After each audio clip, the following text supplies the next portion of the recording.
Heyo.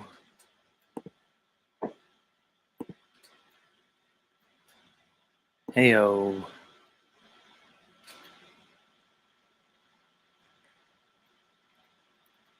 All right, everybody.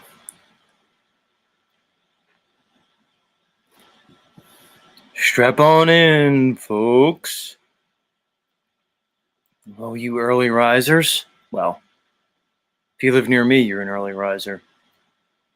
For some of y'all, it's a little bit later in the day. Like all my British folk from England. Well, you Angles. You Anglos. Not me, I'm not an Anglo. Or a Saxon. I don't know what I am. I'm Italian. Probably a mix of all kinds of things. But I know I'm not an Anglo or a Saxon. I'll tell you that much. I think there's a bunch of Anglo-Saxons here. Except you, Sly Shy. I'm pretty sure Sly Shy is not an Anglo or a Saxon. Just saying. I mean, who knows? I don't know, Sly Shy. Maybe you're one of those Thomas Jefferson ancestors. Seemed like he was pretty busy. That Thomas Jefferson guy. He seemed like he had a little penchant for the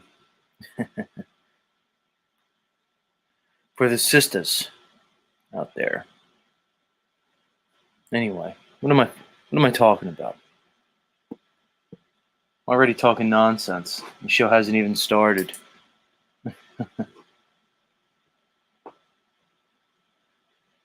Maybe we should start the show. She says I got Indian in my family. Nice.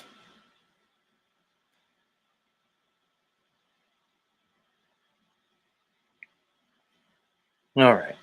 Maybe we should start the show. Note to my listeners, I said it yesterday. Current plan is to stream on weekdays only, weekday mornings. I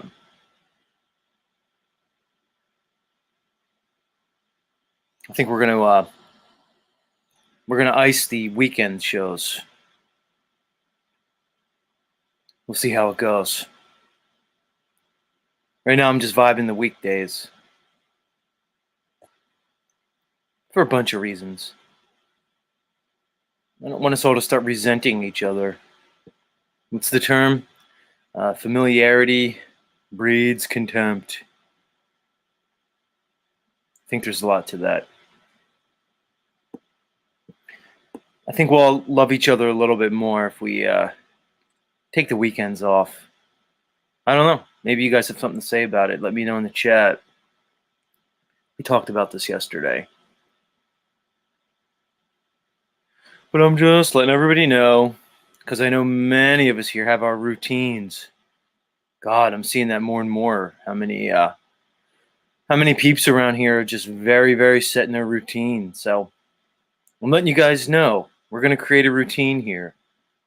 Weekdays. And you know what I feel about the stupid weekdays and the days of the week. Well, there's 7 days of a week, and they're completely arbitrary. But nonetheless, we've still all been trained into that mindset. 5 and 2, 5 and 2. So, in the spirit of that, I'm going to go with the weekday thing. Monday through Friday. I don't know. This is kind of what I'm thinking. I'm just going with the flow. That's the vibe. That's the vibe we're going with.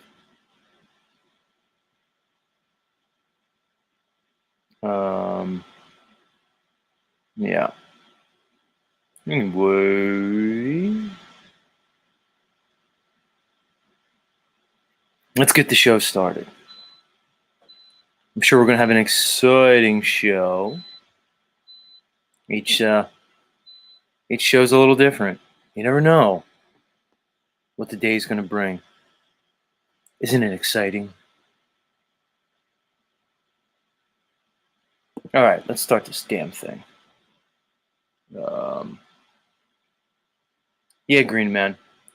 It's not even about giving myself a break, but that's part of it. I just think the energies will, over the long term, be better if there is the break. It's actually probably going to be hard for me to wake up on Saturdays and Sundays and not do this. But I just feel like it's going to be better. All right, let's start the show. Damn it. We procrastinated long enough. There we are. All right, everybody, official opening commencing now. Good morning, everybody. Grand Rising and Grand Approach. Welcome back to the show that never ends. Although I might have to change that if I'm not doing weekends. Can I really call it the show that never ends if it ends? Anyway, your faithful host, Zoetic Warrior. But you can call me Z. Welcome, friends. Step into the light of illumination. That's right. Heidi says, "Give me a break." Right. That's why I'm taking the weekends off, Heidi. It's really not for me. It's for you. Because I know this is like emotionally taxing, for you. It's gotta be. But you love it. You're addicted to it. Like many women. Dare I say all women? I don't know. That might be a bit much. To just make such a hasty generalization. You guys might get mad at me. But, yeah. I've noticed this about women. They love the emotional roller coaster.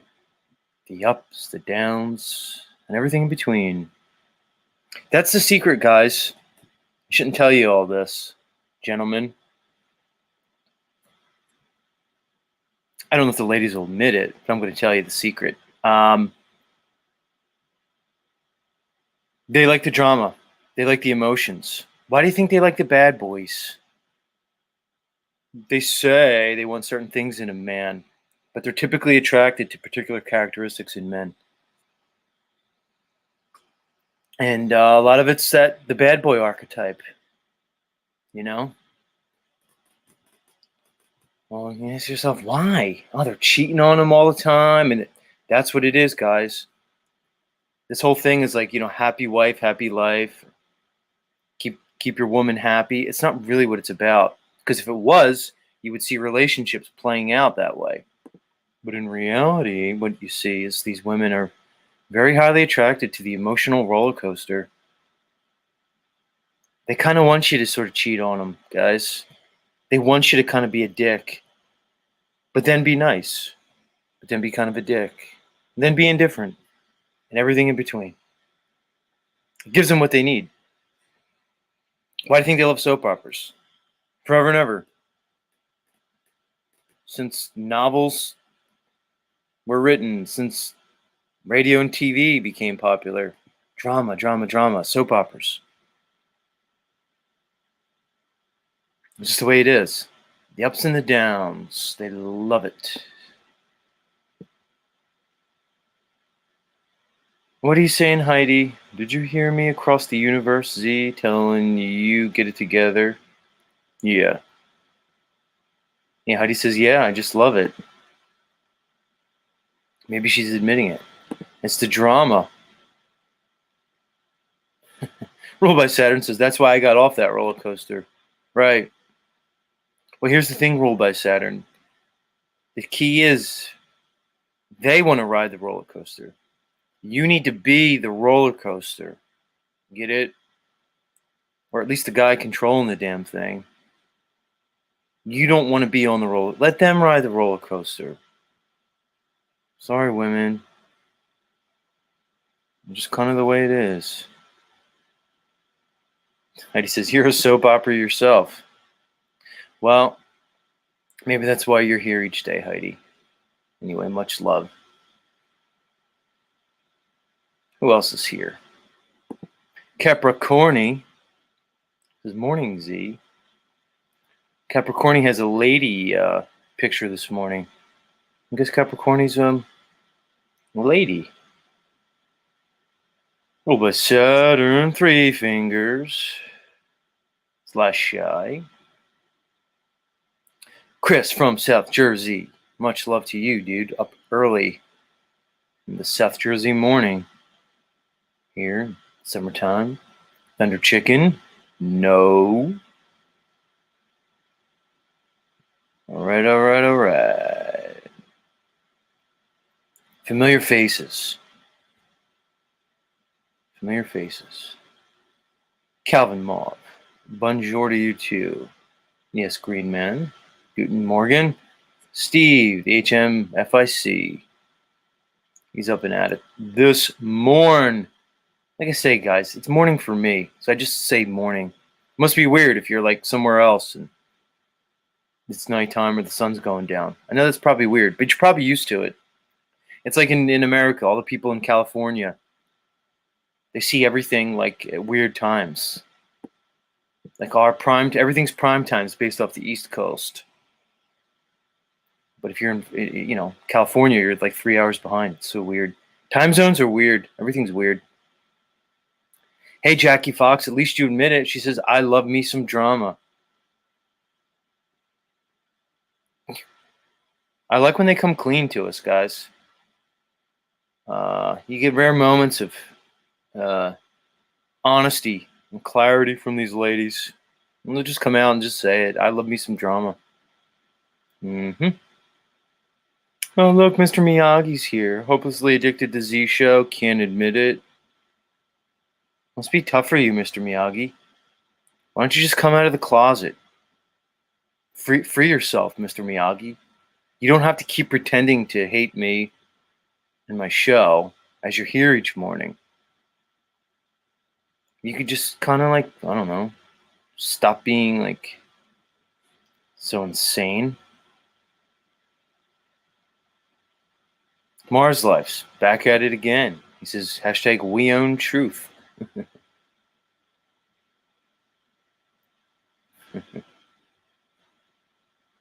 Jackie Fox says, I am all honesty.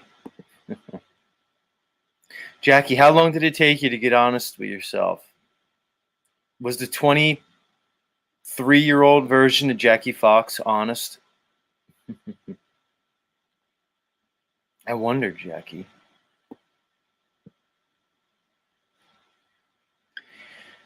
Oh, look, Broken Hoe #1 in the house says, why are you ignoring Polly Boy? I don't know, Arpool. Maybe you missed my show when he was here yesterday for like an hour.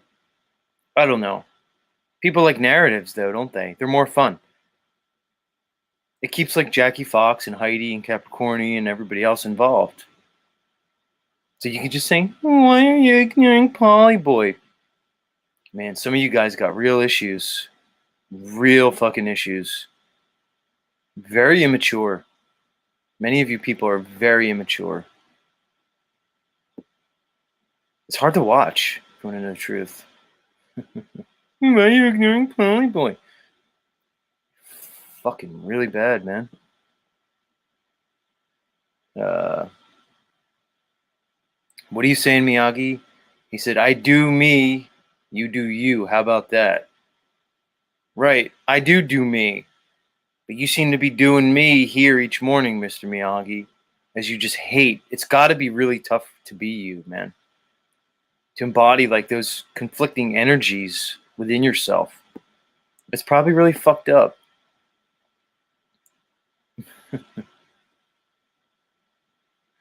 Yeah, Marple said, gotta watch yesterday then.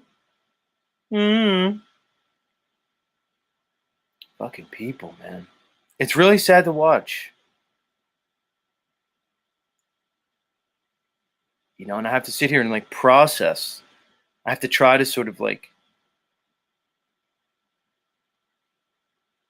not get all like empathic with you people. Because I think about like what our pool must be like. Why are you ignoring Paul enslaved? And I go, oh, he was on my show yesterday. You're like, oh, now I don't know what to think.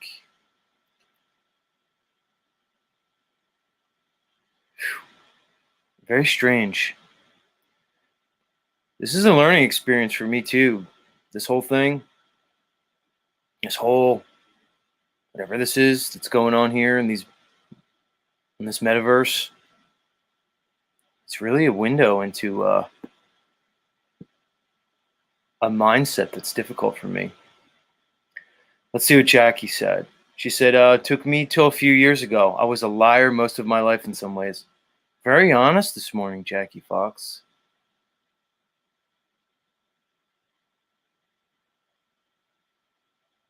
I always say, you can lie to people.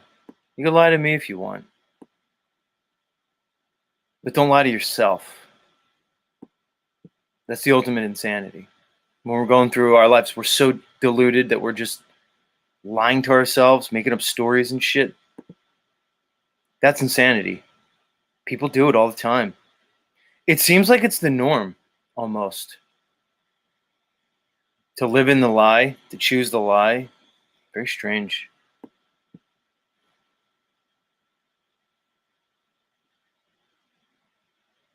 Yeah.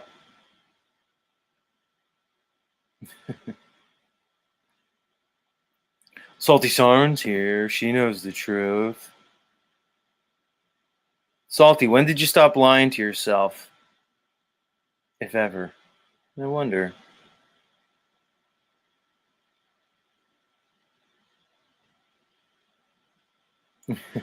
David Wolf just says, what's wrong with people these days, Z?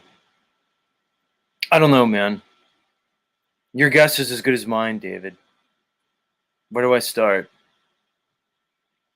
Mass media indoctrination from the day we're born. Multi-generational indoctrination. I mean, where are the points? It's to the point now where people's grandparents and great-grandparents were brought up on TV. I'm old enough where my grandparents, when they were young, they didn't have a TV in the house. They all were able to tell me stories about when they remember when they got their first TV. They were in adulthood when they got their first TV. You don't see that now. That generation's pretty much gone at this point. It's complete mindfuckery, man. Skullduggery. It's amazing, actually. It's quite strange.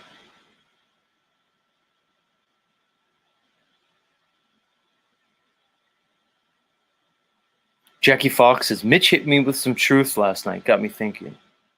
Jackie, I'm going to hit you with the truth right now. You might want to back away, Jackie. You're in too deep. Take it for what it's worth. Like with a comment like, with Mitch hit me with some truth last night. Got me thinking. You're too deep, Jackie. You're now like, you're in a dream within a dream. You know what I'm saying, Jackie? The dream within a dream. You're too deep. You need to pull back a little bit. Just that comment. Mitch hit me with some truth last night. Got me thinking.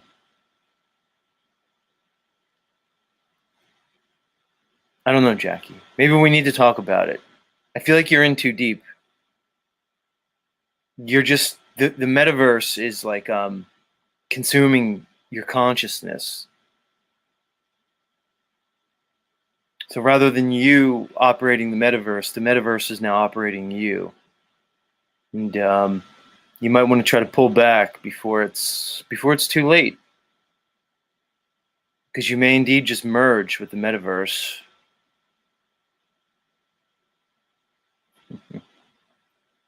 Heidi says, 2 days without my therapist. Oh no. It's all right, Heidi. It's all right.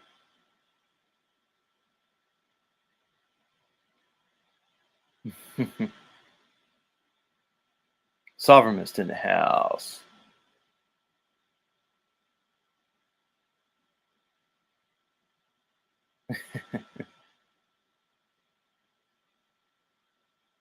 How you feeling today, Mars? Mars Life was on here yesterday. Mitch, kind of going ham. I'd imagine, Mitch, that's probably a pretty high expenditure of energy for you when you kind of go, do that whole Mitch thing.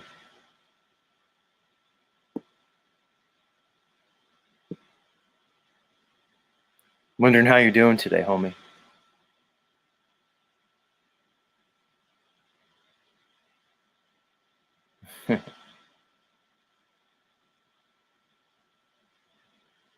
Yeah. Let's see if Jackie's talking to me.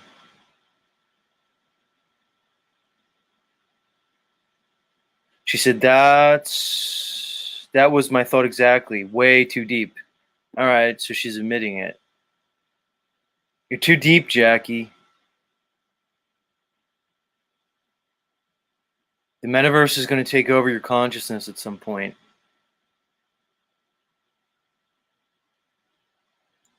And the lines between you and the metaverse will be blurred. Yeah, you got to pull back, Jackie. It's too much. Yeah.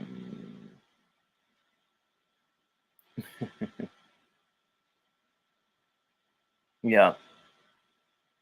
That's why I'm going to take the weekends off, guys.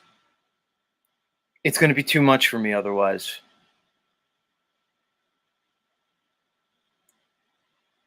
It's going to be too much. It just has to be that way. It just does. Mars says, I feel good. Well, that's good, Mitch.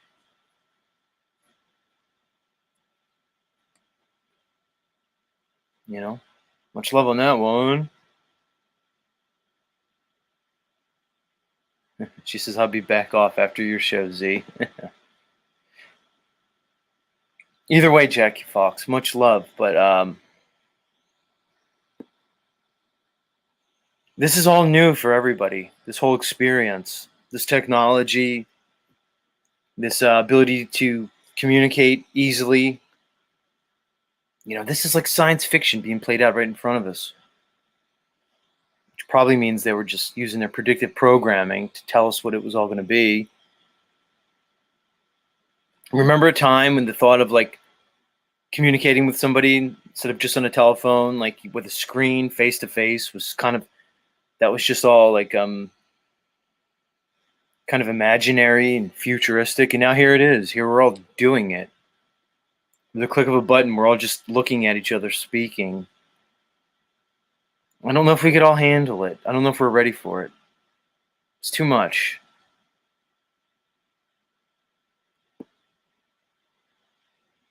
It's fucking too much. It's too much for me.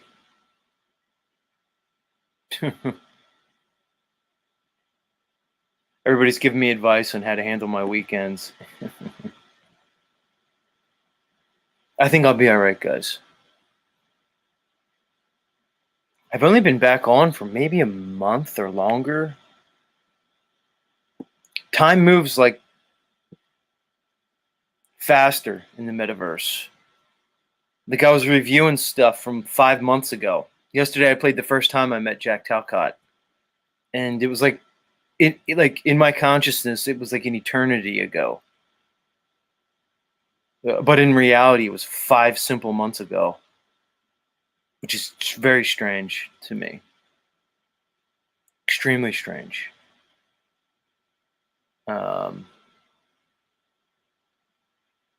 Which is so weird.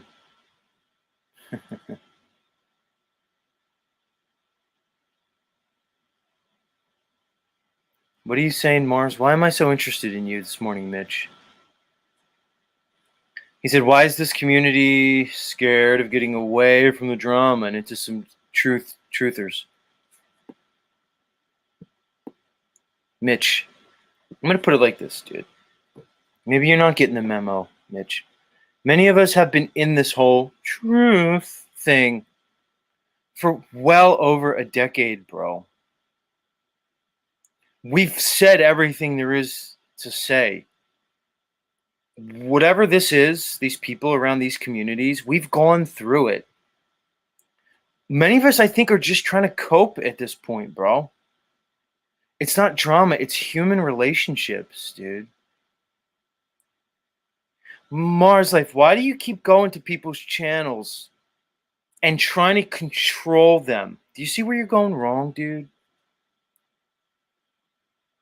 If you want to go to some hashtag truth, bro, then go find somebody giving you hashtag truth. Why do you want to come to my channel, Paul's channel, everybody else's channel? You like to get on and try to control what they say, when they say it, how they say it, who listens to them, when they fucking listen. What is it about you, Mitch, that wants to do that? Go find hashtag truth wherever you want. We've all done hashtag truth, bro. I've listened to hours and hours of hashtag truth, dude. Like thousands, if not tens or hundreds of thousands of hours at this point, dude. Reading, listening, following, learning. Maybe what you see here is it's something else, dude. I never claimed to bring anybody truth, Mitch, and I'm pretty sure Paul hasn't either. I'll just speak for myself, dude. This is a show, Mitch. It's called Z Show. Maybe you understand that about me. I don't know if you're lumping me and everybody else into the same bin, dude. It's a show, dude. A show has a lot of elements to it. There's going to be some times where we're talking about breaking away from the corporate straw man, where we talk about the idea of spirituality and what that is. There's going to be times to talk about science. I do all that stuff. And there's going to be times that we just make potty jokes and potty humor. It's a show, Mitch. And I know you like my show because you're fucking here every day, bro. But what is this compulsion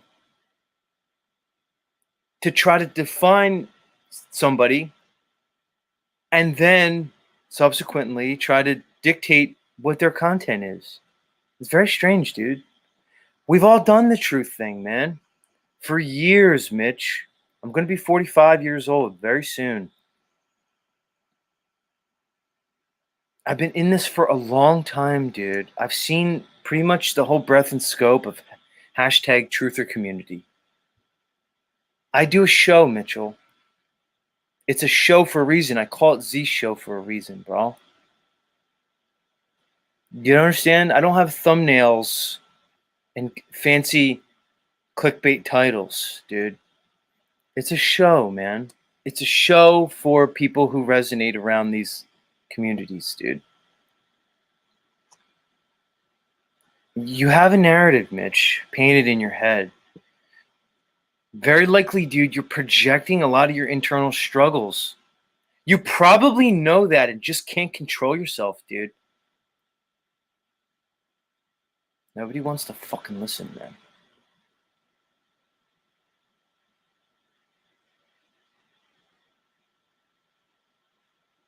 It's very strange. How many times can we just talk about the same shit over and over and over again? Acting like we know.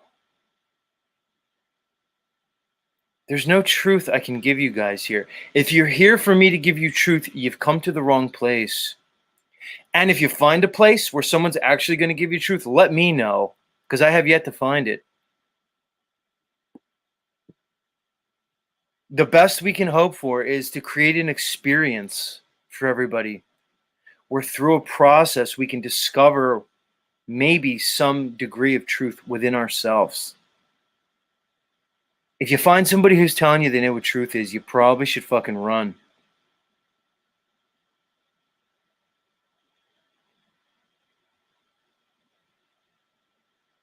Mars says cope. Then he says, I get that. Three Fingers says, well said, Z. Mars Life says the irony looks like you want to control me. No, Mars, because you see, you're the one.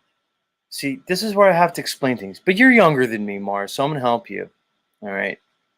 You're the one who makes the choice each morning to click on my show and come here, right? That's your choice. The experience you have once you're here, you've chosen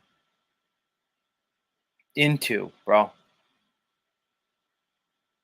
So it's very weird to say it looks like I want to control you, where there's nothing in my actions to show that. When you're the one making the active step to come here, I'm just putting on a show, dude. You're the one choosing to participate. I'm not choosing to participate in your world. Do you see the difference? It seems like, Mars, you have a difficulty understanding dynamics, interpersonal human relationships, dude. Your perspective to me, Mars, is very dysfunctional. Maybe you see it, bro. Maybe you see it, dude.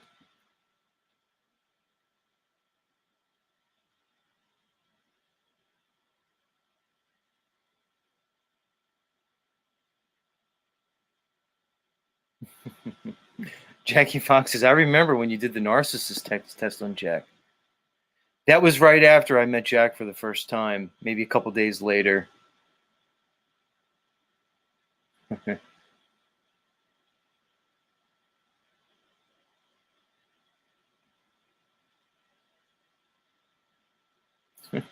Jackie says, I remember when you and Heidi fought on panel. It's funny, Jackie. That was my first interaction with Heidi. Is telling her to fuck herself. And now look where we are now.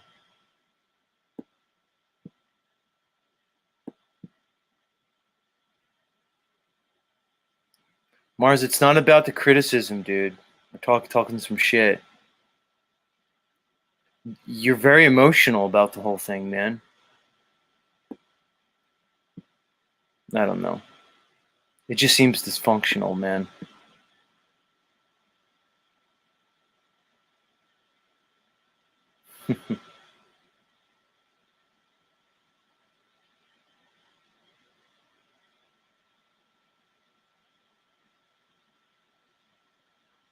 Yeah.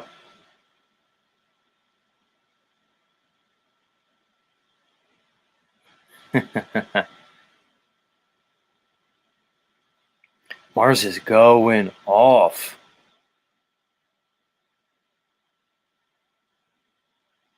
He said the problem isn't a guy who encourages suicide, murder, little boys playing with dolls on live.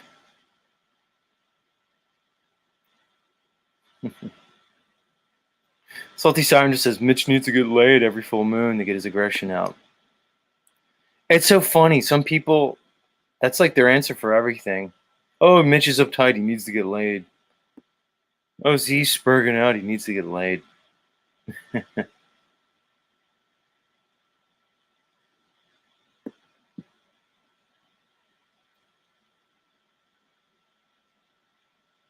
Mitch says, you were supposed to be a truther activist on the streets. Right. Mitch, we saw what you did with the last truther activist on the streets, Trinity Dave. How did that work out for him, Mars? You were all over that guy. Yeah, same shit every day, Sly Shy. No, just as Max Vision has got the truth. Phil too. Okay. If you say so. I mean, I like Max, but just to claim somebody has the truth is probably a little much there.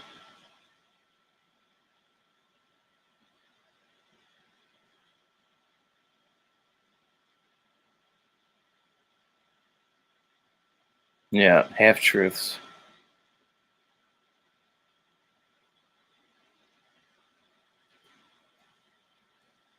Yeah.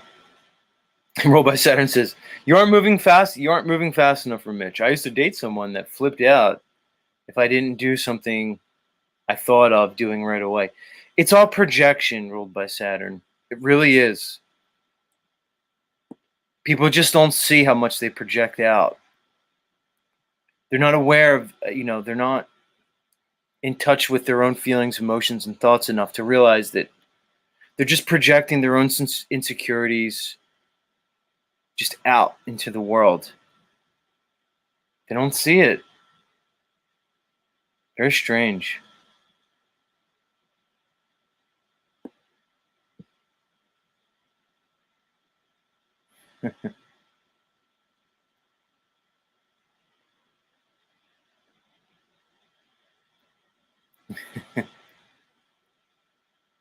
I mean,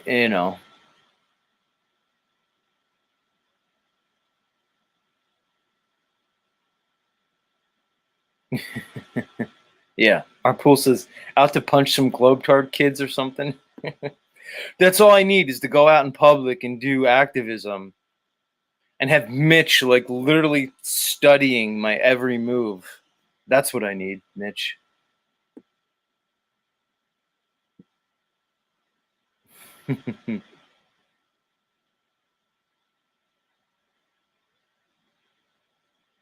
Yeah. Anyway, I don't want to make the whole show about you, Mitch. But your appearance here yesterday was I don't know, it was quite memorable in many ways.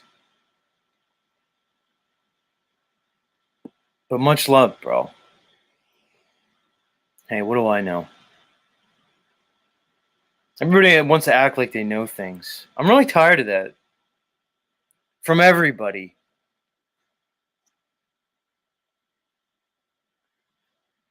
Everybody thinks they have it all figured out. It's too much, man. I'll tell you what I'm really tired of. You so-called adults. I've been noticing more and more as I mature and as time goes on that we actually, as we grow older, we become dumber. The smartest people I know are like children, like 10 and 8-year olds. The smartest things that people have said to me I'd say that the top 5 smartest things that have been said to me within the last 5 years have all been said from children. What does that say about this reality, this life? That we seem to get dumber as we so-called mature. And the most educated amongst us seem to be the stupidest, really, and the most ignorant. Why are children smarter than adults? Shouldn't it be the opposite? It's weird. Shouldn't we learn more as we have more time on Earth? But it's the complete opposite. We just learn to be dumb and stupid.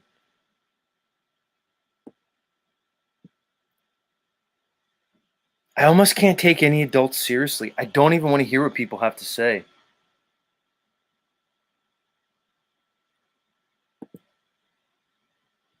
It's actually amazing. Like when the whole CV thing went down, when it kicked off like 3 years ago, I remember watching like every adult around me just fall for it, right into it. They just went right into it. Like one day, they just all were like, "Yeah, we need to lock everything up, and tyranny's the new fucking norm." And one of my, let's just say, family members at the time, who was like 12 or 13, just kind of looked at me in the middle of the whole thing. Like when it first went down, it was like, none of this really makes sense. Like, how could they know the things they're saying? And how come the things I see on TV aren't matching up with the things I'm seeing in my reality? Like a 12-year-old was able to figure that out, or a 13-year-old, and say to me, like, I don't understand. Like, something doesn't make sense to me. Interesting. While the idiot adults were just losing their minds. Same thing. Another kid said to me one time, was like, I don't understand mortgages. Like, Why would somebody buy something, even if it's a house or whatever, when they don't have like the money for it? Like, why would you do that? Like, why would you buy a house that's like, I don't know, 200,000, but then in the end you pay like 500,000 for the house after like the interest and stuff? Why wouldn't you just buy what you could afford at the time? And I'm like, yeah, good point. Why would you do that? But yet all these so-called intelligent, mature adults just sign that mortgage like it's nothing. It's like we get educated out of like our intelligence. It's like the educational system does the literal opposite of what it should. It makes you dumber. What kind of fucking inverted world is this? I had a 13-year-old yesterday say to me, yeah, like, how could there be like a globe? Like, how could oceans bend around a spinny ball? How could that be? That doesn't make sense. 13-year-old. Where I have people come on here, grown adults, that fight me with about this stuff. Very strange. Mars said a 4-year-old said today that my dog looks spoiled. That's funny. Yeah, Thunder Chicken. Wisdom from the mouth of babes.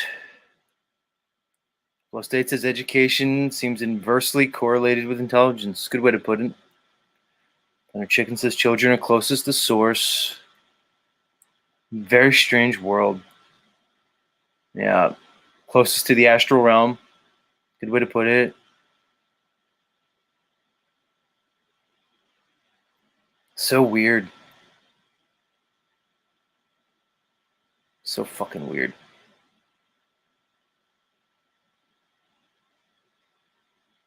Flow State has a cousin who sees ghosts. Dude. Straight up. Random fan says too soon for Nathan. Well, random fan, I love Nathan. You seem to love Nathan, but a lot of my audience, they're not Nathan fans. I don't know.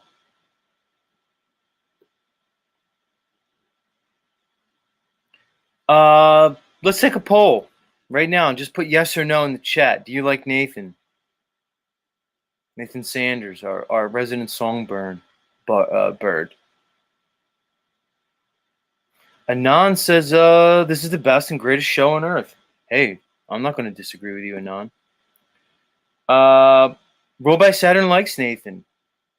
Chris likes Nathan. Salty Siren does not like Nathan.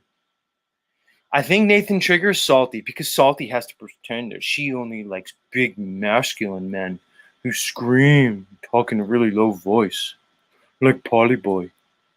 So Salty Siren has to be like, oh no, Nathan, ew. Chris likes Nathan. Roll by Saturn does. Random fan, Solver missed. Three Fingers likes Nathan. Calvin Mauve, you do not like Nathan. I know that. You think Nathan is my version of hate frequency. Mr. Miyagi says he's a better singer than philosopher. Calvin Mauve fucking does not like Nathan. No thinks he's an inspiration. Gigi doesn't trust Nathan. Well, do you have to trust him if he's like just singing? Is there any like degree of trust that has to be involved in it? Green Man just says no. That's funny. What's up, says cheers. Interesting. All right, let's play Nathan. I wasn't going to play Nathan this morning, but now I'm going to fucking do it. Go ahead. You guys don't have to listen if you don't want. I'm fucking playing Nathan. It's about that time anyway, man. And then we'll come back with some stuff. I got some stuff here. I shouldn't even ask you people anyway. It's my fucking show. If I want to hear Nathan, I want to hear Nathan. And that's really all there is to it. I don't really have to explain myself.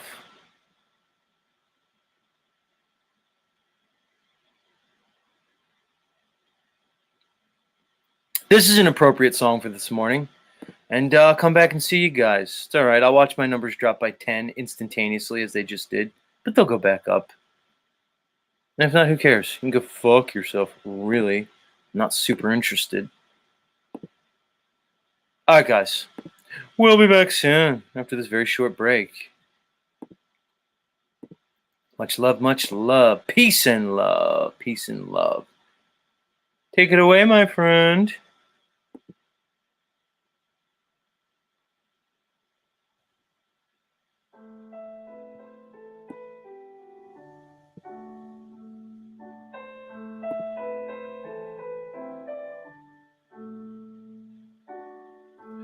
All around me are familiar faces, worn out places, worn out faces, bright and early for their daily races, going nowhere, going nowhere. Their tears are filling up their glasses, no expression. No expression. Hide my head, I wanna drown my sorrow. No tomorrow, no tomorrow. And I find it kinda funny, I find it kinda sad. The dreams in which I'm dying are the best I've ever had. Find it hard to tell you, I find it hard to take. When people run in circles, it's a very, very mad world. Mad world. Children waiting for the day they feel good. Happy birthday. Happy birthday, and I feel the way that every child should. Sit and listen, sit and listen. Went to school and I was very nervous. No one knew me, no one knew me. Hello, teacher, tell me what's my lesson. Look right through me, look right through me, and I find it kind of funny, I find it kind of sad. The dreams in which I'm dying are the best I've ever had. I find it hard to tell you, I find it hard to take. When people run in circles, it's a very, very mad world. Mad world. Enlarging your world. Mad world. Apocalypse Cabaret. That's our boy. It's our boy Nathan. Yeah. Heidi, see, Calvin Moss has a very gay world. It's so interesting to see everybody's projection, and their hang-ups and stuff. It's like, so they see Nathan singing, and then it's gonna be like, oh, that's gay. He's gay. Gay's bad. Come on, guys. What is wrong with you people? I mean, I get it, Calvin, but like, what is it? Okay, so just say Nathan's gay. I don't know. I don't know Nathan's lifestyle, what he's into, what his desires are sexually, or if he even has any sexual desires. But so what? Even if he is, what's the big deal? Why is it bad? I have a hard time understanding certain things. I really do.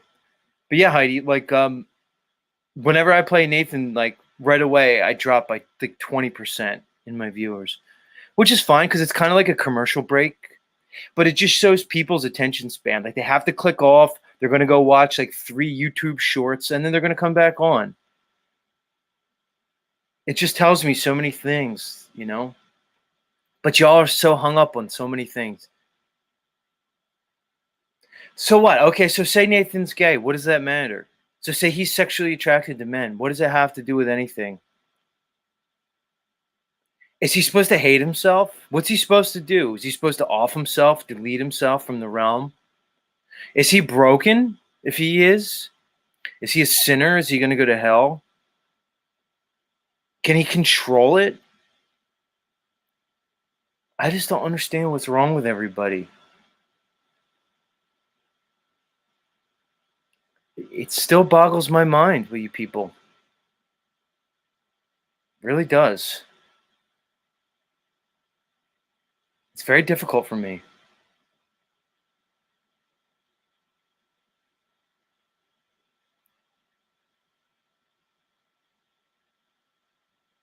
I know, Calvin Mom, you say use gay in a non-sexual way, but not really, dude. Not really. Calvin, you know all music's gay. Okay. Like I love Queen. You know the band Queen? Freddie Mercury? Probably the gayest guy ever. Freddie Mercury may be the gayest guy ever. Next to Elton John, whose music I like too. Gay as fuck. Who cares? All music's actually like kind of gay. Any endeavor into art you could say is quote unquote gay.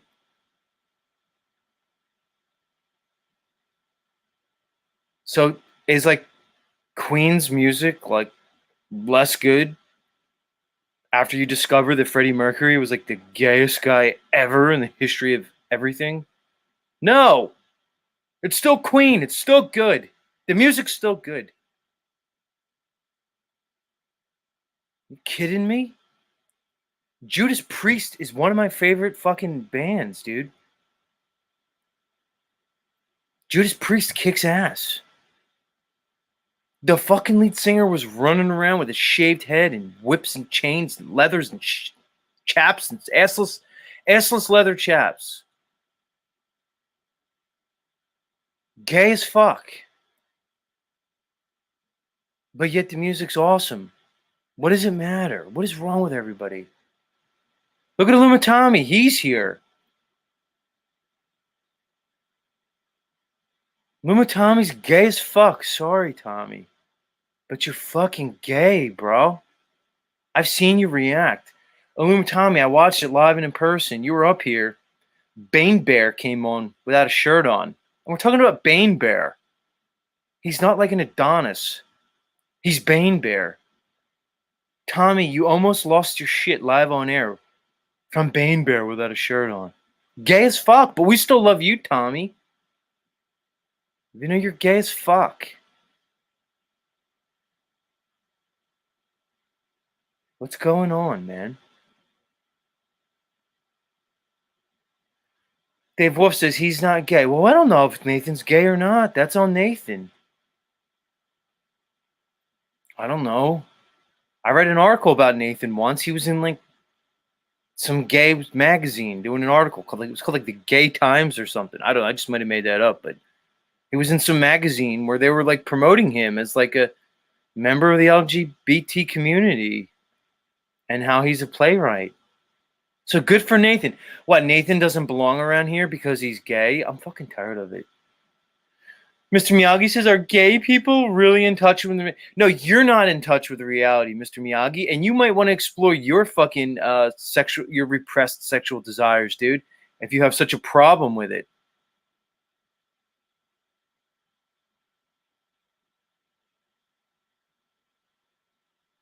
Fucking nuts. Fucking people.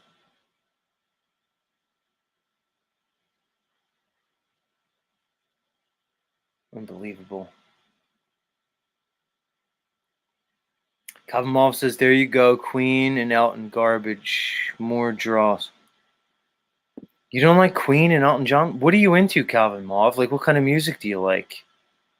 Like, I don't know. Like, do you like masculine music? What would that even be? Sinatra? That's kind of it. Everything, all music's kind of gay, Calvin. Maybe you never thought about it.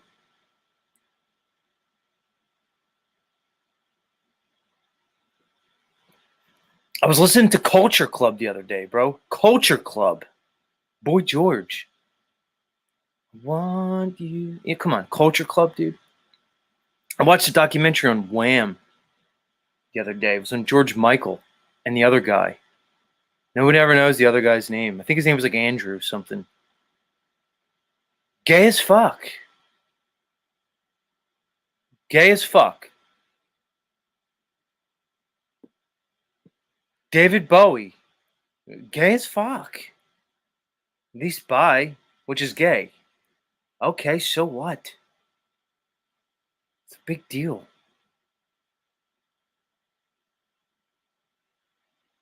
You guys are caught up in the wrong fucking things.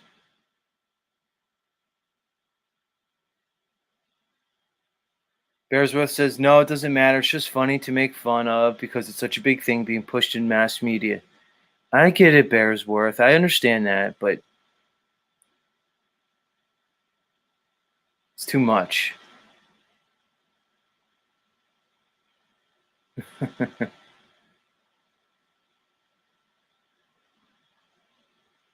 Yeah.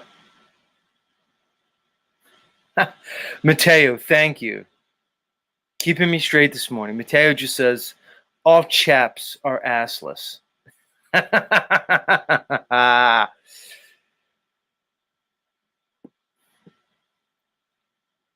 you go, Mateo. Keeping me straight. Illumitami says, I don't want to be typecast as a straight. Don't worry, Illumitami. No one's ever going to typecast you as straight. Ever.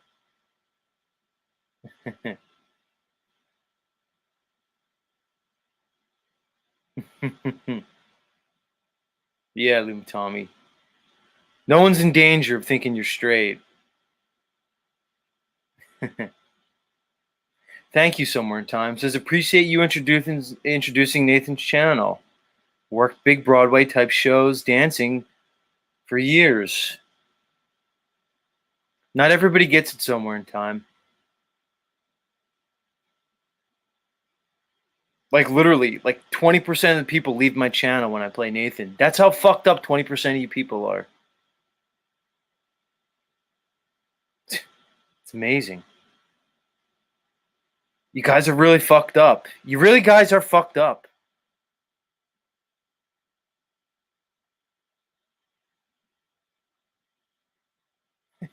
Greenman says the Bee Gees were gay.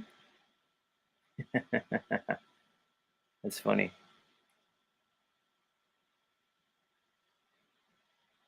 Yeah. Heidi, should I just punish my listeners? Should I just, like, for the next 2 hours, just fucking play Nathan on repeat singing Mad World? Could you imagine? Yeah. Yeah. Yeah, Green Man says I watched something better. I don't like Green Man. Green Man, you may be one of my top fans. I play Nathan. Green Man tunes out for those 2 minutes and goes watches something else. It's so weird. Oh, here's Lou Bass. Says, I feel so happy and gay this morning. Hey, Lou, talk about, like, repressed homosexual feelings and desires. I don't know, Lou.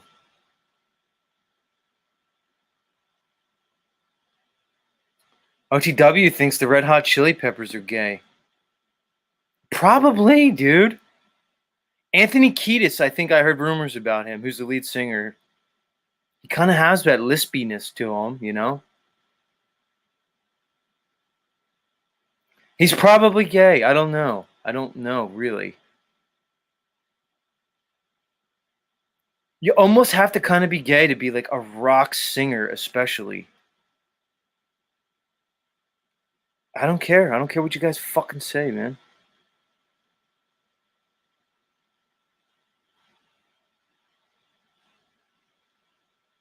Lou Bash just says blowjobs.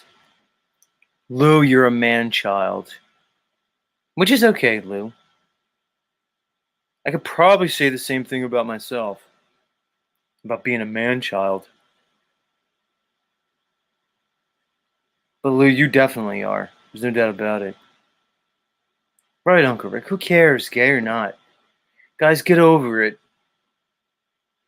Just get over it, everybody. You'll be better off for it. You'll feel better about yourself if you just get over it. And just stop with the insanity. Why do I have to come here every morning and like preach like this? Fuck, sometimes even Illumitami makes the greatest of points. He says Christian music sucks because it's not gay or satanic. I never thought it's a good point. Steve says the Lord cares. Steve, I thought you were like an atheist guy. I don't know, maybe you're being, satirical. Not sure. How did we even get on this subject? Oh, because of Nathan.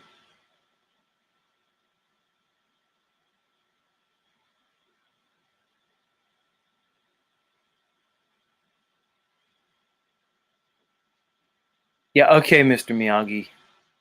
You're just literally insane, bro. Why should I even care, dude?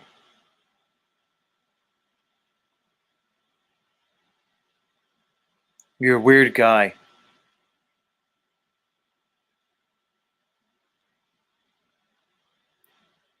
I would love for you to come up and talk, Mr. Miyagi, but you're not going to. People ask you all the time to come up on panel. You don't.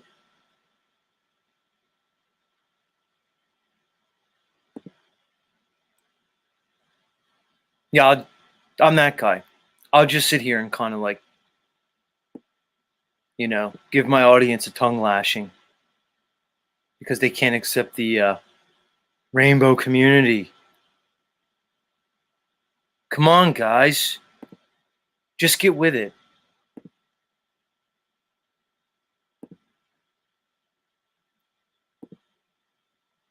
It's a big world.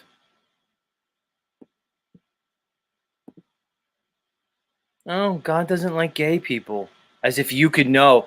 Like as if you're all like aware of like what God wants and what God needs. Right.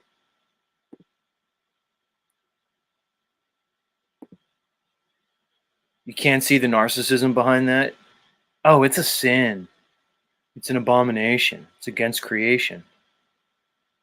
Which creation?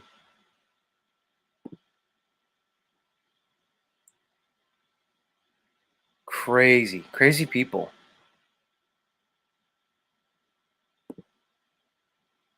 So yeah, I'll come in here each morning and I'll just like admonish my whole listeners.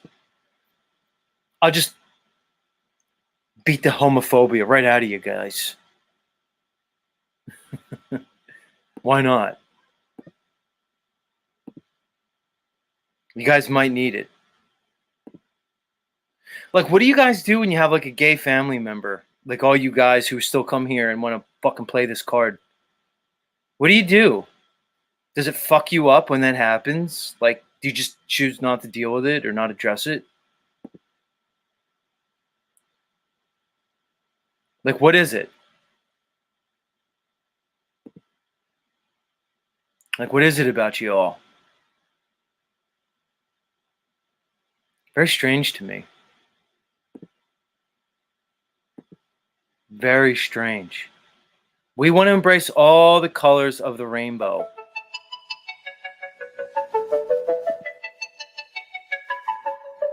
Butterfly in the sky. Sing along, everybody. Go twice as high. Take a look. It's in a book. A reading rainbow. I can go anywhere. Friends to know and ways to grow. A reading rainbow. I love all the colors of the rainbow. I don't care. I don't care if you dipping your pee-pee into another man's tiny hole, and it comes out chocolate covered. I don't care. It's gross to me. I get it.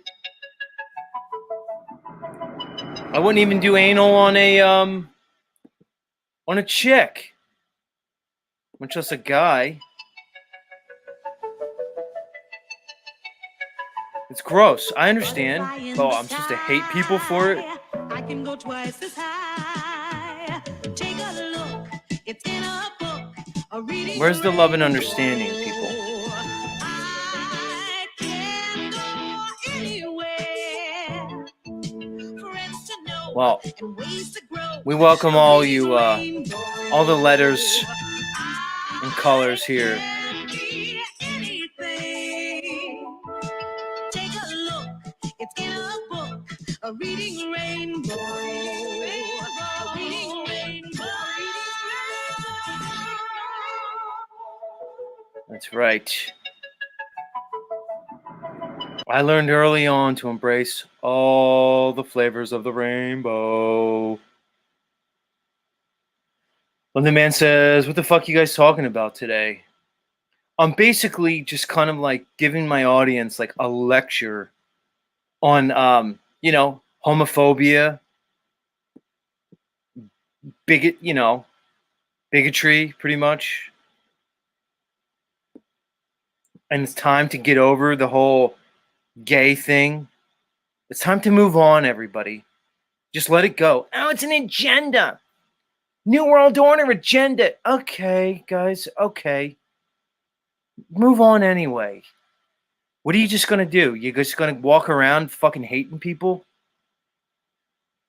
Because of who they choose to, experience sex with? You're just going to walk around like fucking angry? What does it say about you? You're fucking stupid. I'm tired of it. I really am.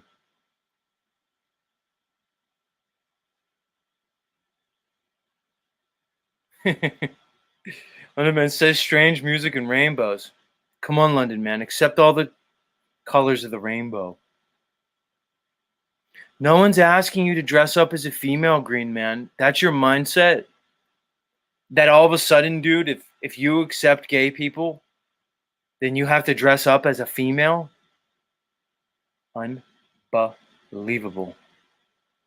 Unbelievable.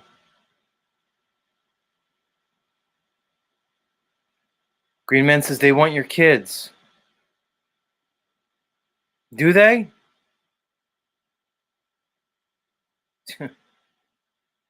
Fucking real, man. Yeah, Heidi says not all of them. Come on.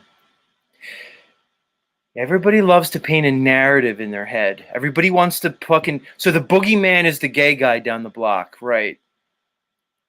The boogeyman is like the tranny who's like walking around. That's the boogeyman. Right. Unbelievable. Unbelievable.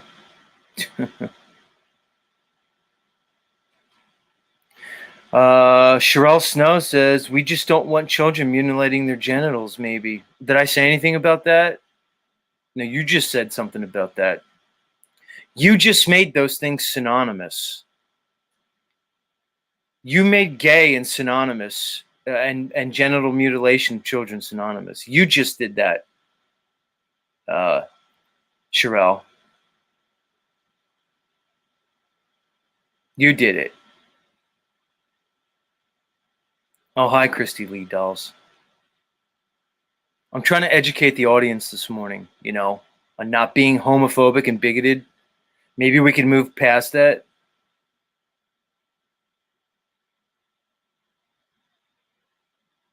Fucking real.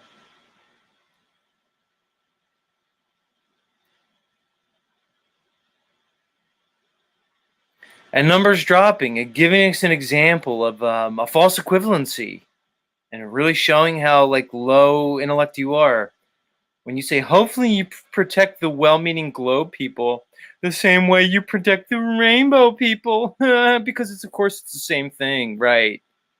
Right. A massive deception, hundreds if not thousands of years old, of the globe is the same thing as, you know, people's sexual proclivities. Right. Insane.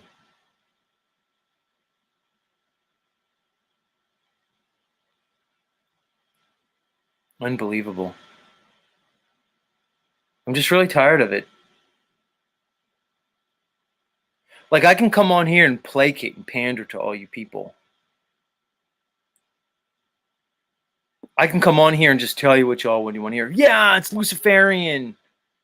Oh, it's their inverted religion. It's the fucking Baphomet agenda, New World Order agenda. You guys get caught up on narratives. It's easy to say that. You understand that, right?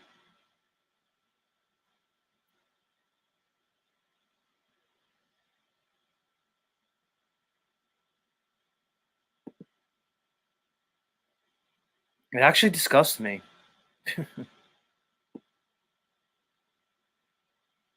Green Man says, if you had a boy, would you let him play with Barbies? I don't know if you're asking me or somebody else, Green Man.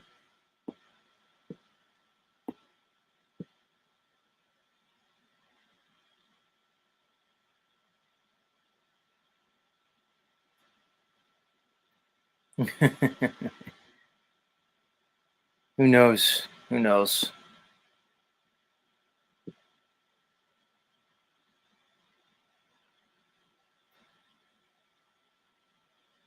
Ruled by Saturn says, gay men prey on young and impressionable for the most part. It's only a select few that leave children alone. The vast majority are sick fucks. I don't know. Can you prove that? Can you?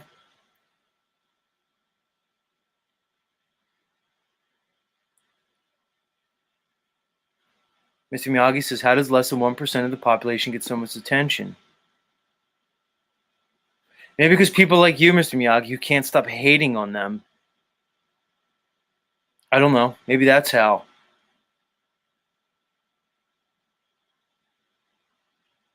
Just like the same way you really can't stand my show, apparently, but you give me so much attention. Kind of the same way. It probably stems from the sick fucking same behavior, dude. I don't know. What do I know, though?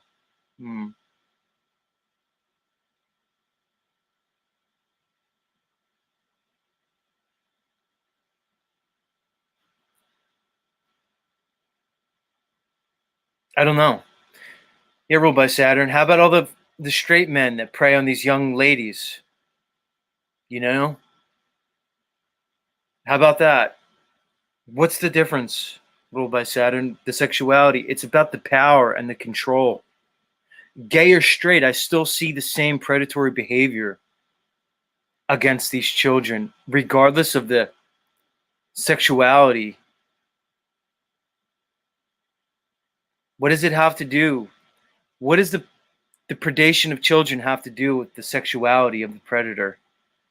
They just seem to be doing it to children no matter what, whether it's homosexual or heterosexual.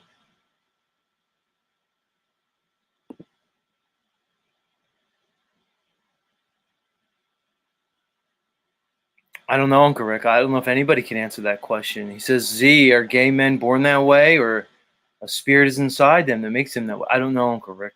I really don't know.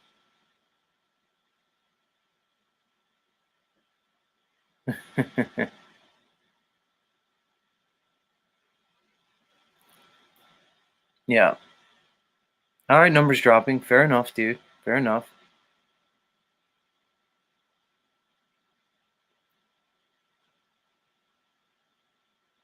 Maybe just leave the gays alone, guys. Maybe just, maybe there's like other things to worry about than like what a couple of guys or a couple of gals kind of do with their own bodies in their own free time.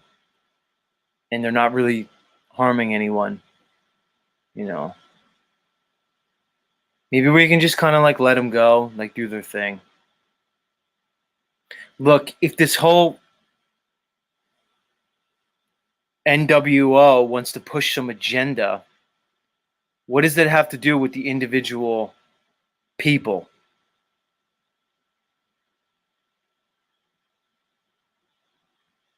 Yeah, Chrissy Lee Dolls. Mateo's telling me it's time to move on. He knows when it's time for a new segment.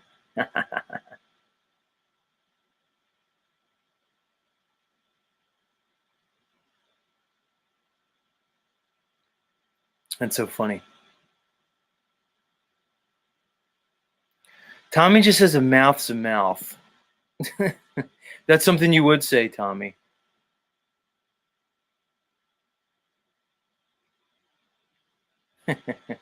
Mr. Miyagi says, I'm 53Z with 30-year-olds chasing me. What does that make me? I don't know. You tell me, dude, what that makes you.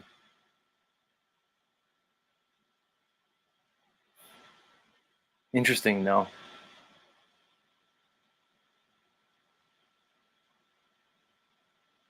Lou Bash, you're just being rude and crude at this point, homie.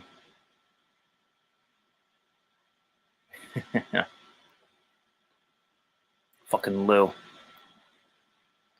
All right, Mateo, I'll transition. Let me bring up the next segment here. Let's transition. Sorry, guys, we're going to drop the LGBT topic. I know it's quite triggering for many of you.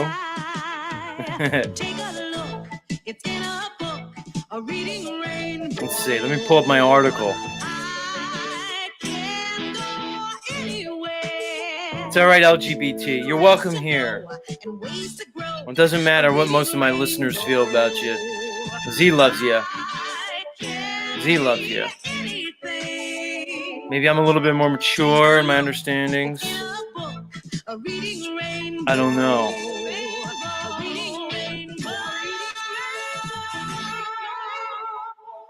Much love, though, peeps.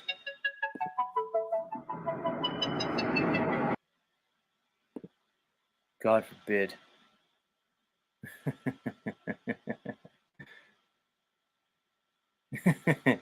Hi, Lizzo. That's right, Lizzo. Don't worry. Enough said, Lizzo. Enough said. I'm trying to talk sense into these people, Lizzo. And I do value my audience, but you guys have some hurdles you need to overcome when it comes to certain things. It's time to move on from certain narratives, guys, anyway. That's all I'm saying. That's all I'm saying. Take it for what it is, everybody. You don't have to get all upset in your feelers.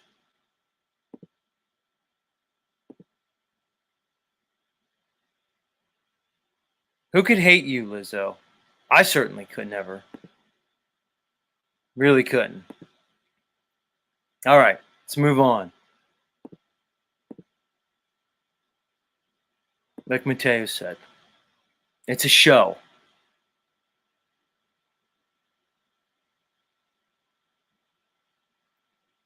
All right.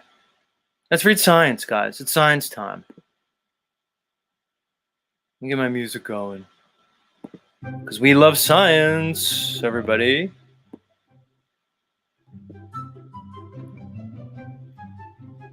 All right. What do we have here today for you guys? Because, we love science. Who doesn't love science? That's right, Emmanuel. It's science time, everybody.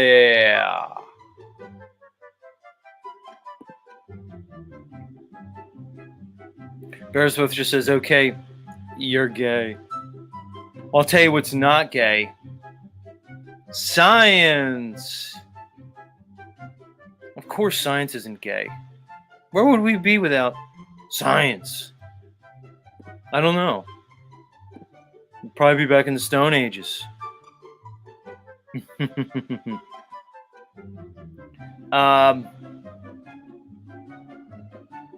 Let's see what NASA has for us today.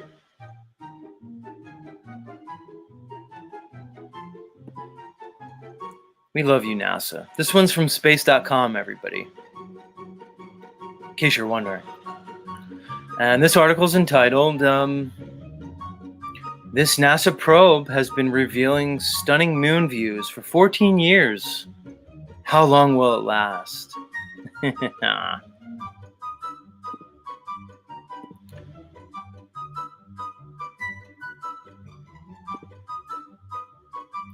Let's go. Around and around. I love how they write these articles. This is how they present science to the plebes. It's so funny.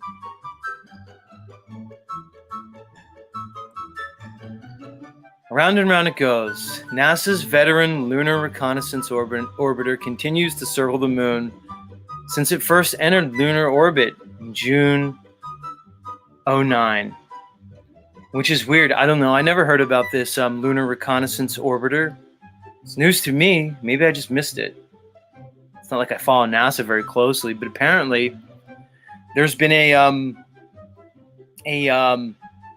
orbiter, a probe that's been orbiting the moon for the last 14 years. And it's still just fine. Let's continue. Over the 14 years since its launch, the Lunar Reconnaissance Orbiter, or the LRO, spacecraft has produced images and data proven that have transformed our understanding of Earth's celestial neighbor. First of all, I love when these fucking AI bots write these articles. They always have grammatical errors. Come on, you guys got to work on your Chat GPT bot authors, because they always fuck up. But interestingly enough, apparently this thing's been orbiting, which is funny. Because I guess not only can they have objects like in low Earth orbit or orbiting around the Earth, but we've also figured out how to orbit things around the moon, which is probably like a pretty big task, you know, to figure out the perfect gravity and everything, to get it, to put something in perfect orbit around the moon for like 14 years. I don't know, but apparently they're doing it, you know, and apparently this thing's been going for 14 years. Let's continue. While the aging craft remains on assignment, now helping plot out where NASA's Artemis astronauts will boot their way across select lunar South Pole regions. How long will this venerable orbital last? First of all, notice the flowery language that they use in these articles. It's a venerable orbiter. This is NLP basics, guys. Use certain words, emotionally charged words, that will engage you into the narrative. So it's not just a fucking hunk of junk piece of equipment. It's not just like a, you know, an overblown toaster just orbiting in space. No, it's a venerable orbiter. You give it human qualities. It ties you into it. I'm trying to teach you guys something about programming and how it works. Maybe fucking some of you will listen. Maybe some of you won't. Tired of it. So anyway, so now they're saying that not only has this thing been orbiting the moon for 14 years, but now, luckily, since we figured out how to get back to the moon, great. We're going to be going there in Artemis, apparently. Luckily, we had this orbiter up there for 14 years that had been sending images of the moon back to NASA. And they're going to use these images to, you know, plot their next spacewalk. I don't know. Let's continue with this insanity.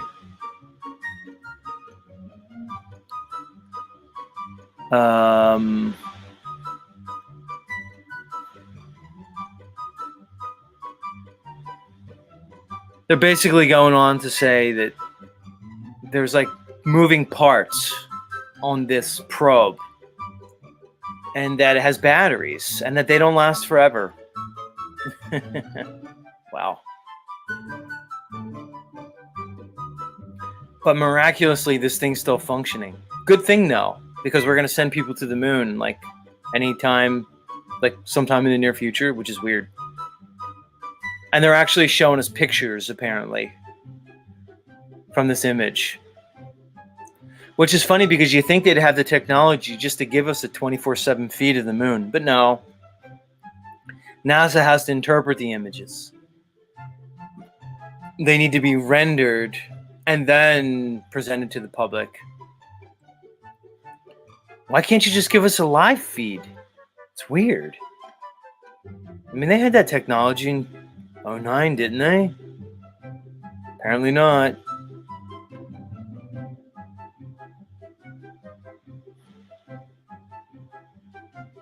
It's unbelievable. Here's the thing, guys. Here's why I read you these articles each morning. Not because I want to get upset, not because I want to upset you all. But I'm hoping that for people like our friend here, head motherfucker in charge Steve, and others like Illumitami, I'm hoping that eventually maybe I'll say something that kind of sticks, breaks through thick skulls. Maybe I'll say something that gives you the understanding that what they're presenting is beyond credulity. It's basically impossible. And it's clownish and laughable. But yet you all buy it. All you people who want to say to me, well, it might be a globe. I don't know. I'm not sure. Or maybe we went to the moon. It's so clownish. Stop it, guys. Yeah, Steve says it's very thick. His skull's very thick. I'd imagine it is, Steve. It is clowny, Timmy.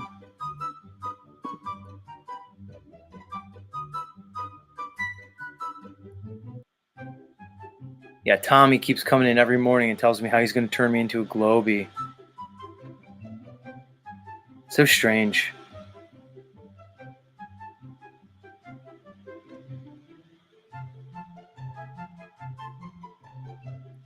Sherelle says, I'm listening. Sherelle, you have Globey written all over you. Maybe stick around, Sherelle. Maybe stick around. You'll learn something. I don't know. Has anybody learned anything? Can we even learn?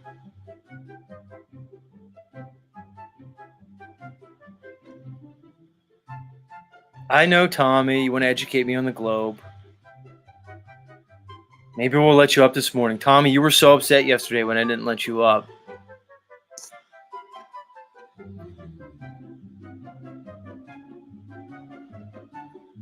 Complete clown world.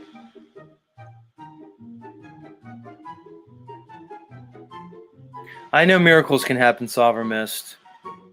I mean, we're all globies at one point, dude. You know? So I guess there is hope. Like I said, I was talking to a 13-year-old yesterday who knew that the globe's an impossibility. A 13-year-old. You gotta have grown adults coming on here trying to defend the globe. I don't know.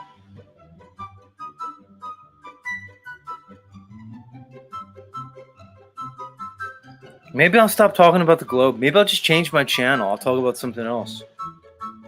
Maybe I'll just come on and we'll just talk about the LGBT community.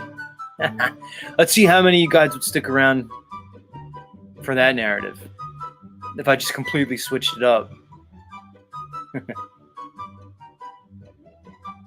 I guess I'll let you up, Tommy, if you want to come up. Like I said, you do seem to be a crowd favorite, which is surprising for me, Tommy. Green Man, would you stick around my channel if I just turned it into an LGBT channel? I don't think you would.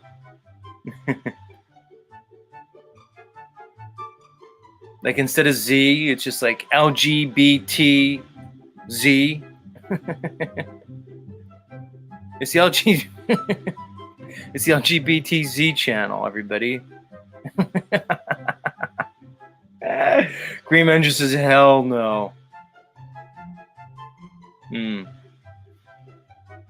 Yeah. God, Illumitami's up that quick.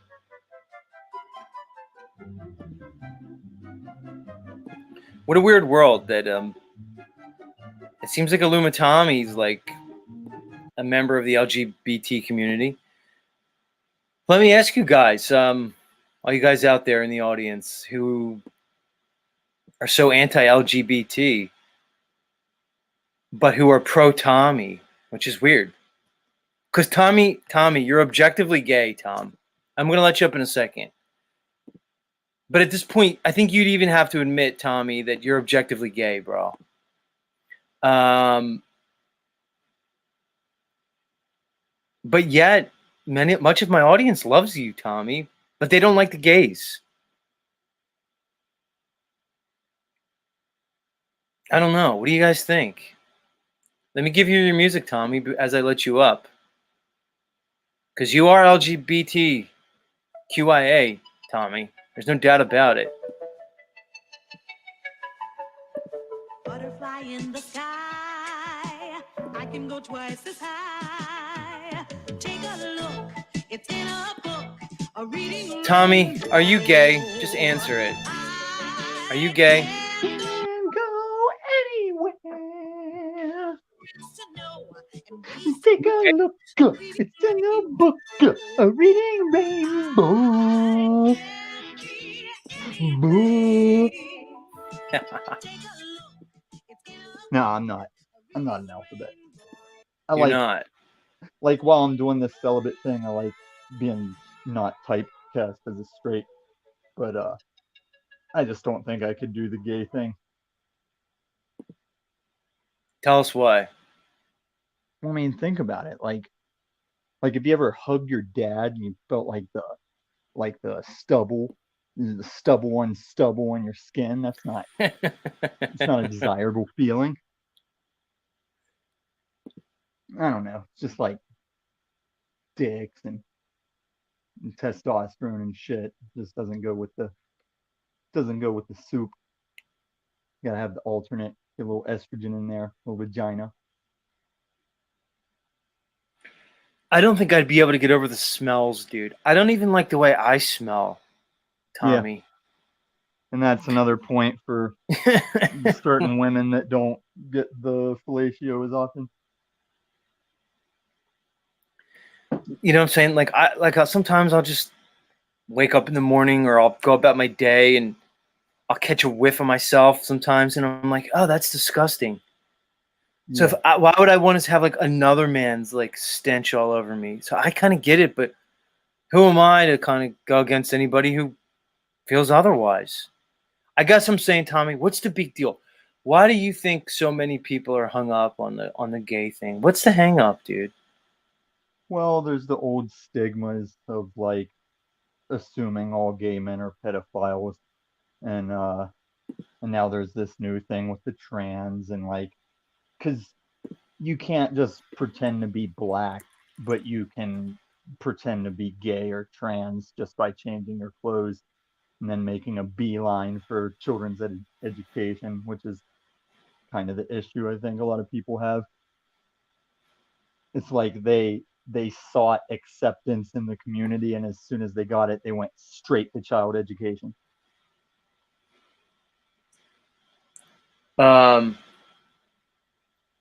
How many people do you think enjoy my show, but either now or over time will leave my channel because my stance on the LGBT community? Give me a number. I think it's safe for you to do on the platform. It'll help you on the platform, but people always come and go from all channels. It's just the way it is. Right, fair enough. What is Illumitami listening to lately? What's your like? How do you spend your time? Is it mostly hate watching, or what do you do with your time? I'm working on various upcoming videos to drop, and yeah, I've just been rotating just a few select channels. I don't get around like I used to. I come pretty much to here, Hoax Wars, and a little bit of Unslavia, and maybe another channel or two I'm forgetting. But I've given up on Yurt. I've given up on. I'll drop in OTW if something's going on, but yeah, it does seem like things are in a season of change around the panelverse. I'm sure. Um, when are we going to see you drop? Dude, you've been hyping your content for a while now, but you haven't released anything. Are you at a Yeah, point now in your creative process where you're almost, are you like OCD spurging out on your content, dude? Are you like one of these directors that like they go to shoot a movie and they go way over budget and way over time and the movie never gets released? What's the deal? yeah, I started out kind of like that, where like projects would find a new thing where I'd scrap the whole project because it made me discover something along the way. But I've found now that I'm just working, like I have like three or four going, and I just work on them, the one I feel like working on when I feel like working on it, and then I'll just get done when they get done. Because yeah, even with the news thing, I realized I can't keep up with like a scheduled daily or weekly thing. That was going to be a pain in the ass. So I'm just doing what I want to do when I want to do it. Like I got a fake movie trailer coming for Delumitami Rises. I got first episode of Member Berries coming. It's where we're gonna take the Lubin Tommy versus Provo Kid night and make it actually something worth watching. And Well, here's the what else? thing though, Tommy. What happens is though, the joke's kind of stale. Look, this metaverse moves at such a rate that like the joke kind of gets old quick. So like say you had an interaction with somebody and you want to turn it into a skit. Dude, within like 3 or 4 days, no one's gonna care anymore. That's the problem. You'd have to be That turning this shit out really quickly, dude. that was the other thing I was gonna say is like a lot of stuff I had started. It's like it's not relevant or things still continued to evolve to where the subject matter changes up. So yeah, I've got to get some baselines down for like opening sequences, and then it'll be easier just to like drop fast episodes out. But Member Berries can go at a slow pace because all it's going to do is just take events and panels and switch them over to like Berry World. So that can be whenever. But yeah, as far as Spurg news and keeping up on some kind of like regular news, uh, yeah, that ship has sailed. I'll still probably use Spurg news for some stuff, but the regularity of it, I don't have the time or inclination to stress myself and pump those out. Yeah.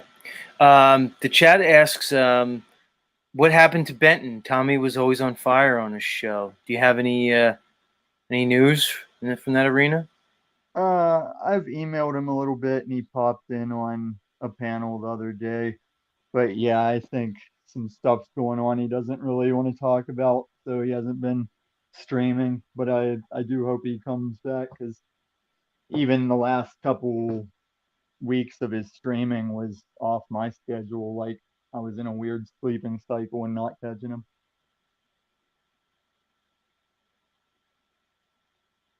Interesting. Yeah. So Um, you're you keep like making points for Globe. you're gonna come up and talk to the fucking Globe this morning. No, we don't have to, but mind you, back whenever London Man was first seeing me come on your panels, I was the one that would be like, okay, I'll come up, Z, but I just don't want to talk about Globe debate. And you would like full steam Globe debate. Now the tides have turned. Yeah. What's the point? I'd rather have other people come up and debate the Globe with you, not Well, me. I've done it enough. It gets old after a while. yeah, that's why you just need to settle on Globe and be done with it. just like, just kind of like go back into the Matrix. This Well, you person could doesn't like say, you up here. This one person says watching Metal Rust would be better. See, I don't know. Illumitami, not everyone loves you, but more and more, you are becoming like beloved amongst many people. But see, here's the thing, Tommy. People get an idea of you. So like, if we get like NPR Tommy like we have this morning, where I'm just like in a mood to have a regular discussion with Tommy, people get upset. Like they want to see Tommy spurging out, Tommy screaming. It's like they don't like they tuned into my show yesterday where like I basically had Mitch and Paul going at it for like a while. It was a very high energy show and frenetic. But now I'm just trying to have a nice conversation with Tommy this morning, and it's like, blah blah blah. Like, are these people addicted? Are we just dealing with a bunch of addicts here in the metaverse? Is that really what it is? Just expressing it here? Dopamine. Yeah, It's dopamine, right? Right. They want their dopamine. But that if you saw me 2 nights ago, I did a spurg out on EBT that he couldn't even leave it posted because he already didn't have his Grace Thorpe debate. Like that fell through.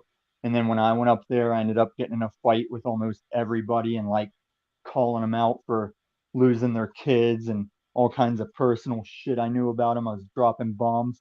But they asked for it, man, and I delivered. Oh, What and was I this put it on? to that put it to that EBT's channel? Jeff, what's his name? Jeff Pfizer. Yeah, I put it to him pretty good too. But yeah, it was on EBT. Let's talk to Mitchell this morning. Let's see how he's feeling. Mitchell, welcome back to the show, Mitchell. Mitchell fellow. You there? Mitch, we can't hear you if Howdy, you're talking, howdy. dude. What's up, Mitch? How's it going, Mitch? What's your Hello? what's your thoughts this morning? We saw yesterday, dude. We saw the energy you brought yesterday, the passion, whether one can agree with it or not. How you feeling today, man?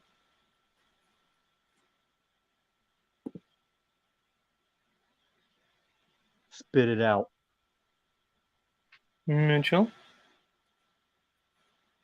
Mitchell, you there? Good, sir. I don't think. I'm gonna put you in the doing back. good, but Oh, here he is. Here he is. fuck, you can't hear me, huh? No, I can hear you now. You're fine now. Go ahead. What do you got for us?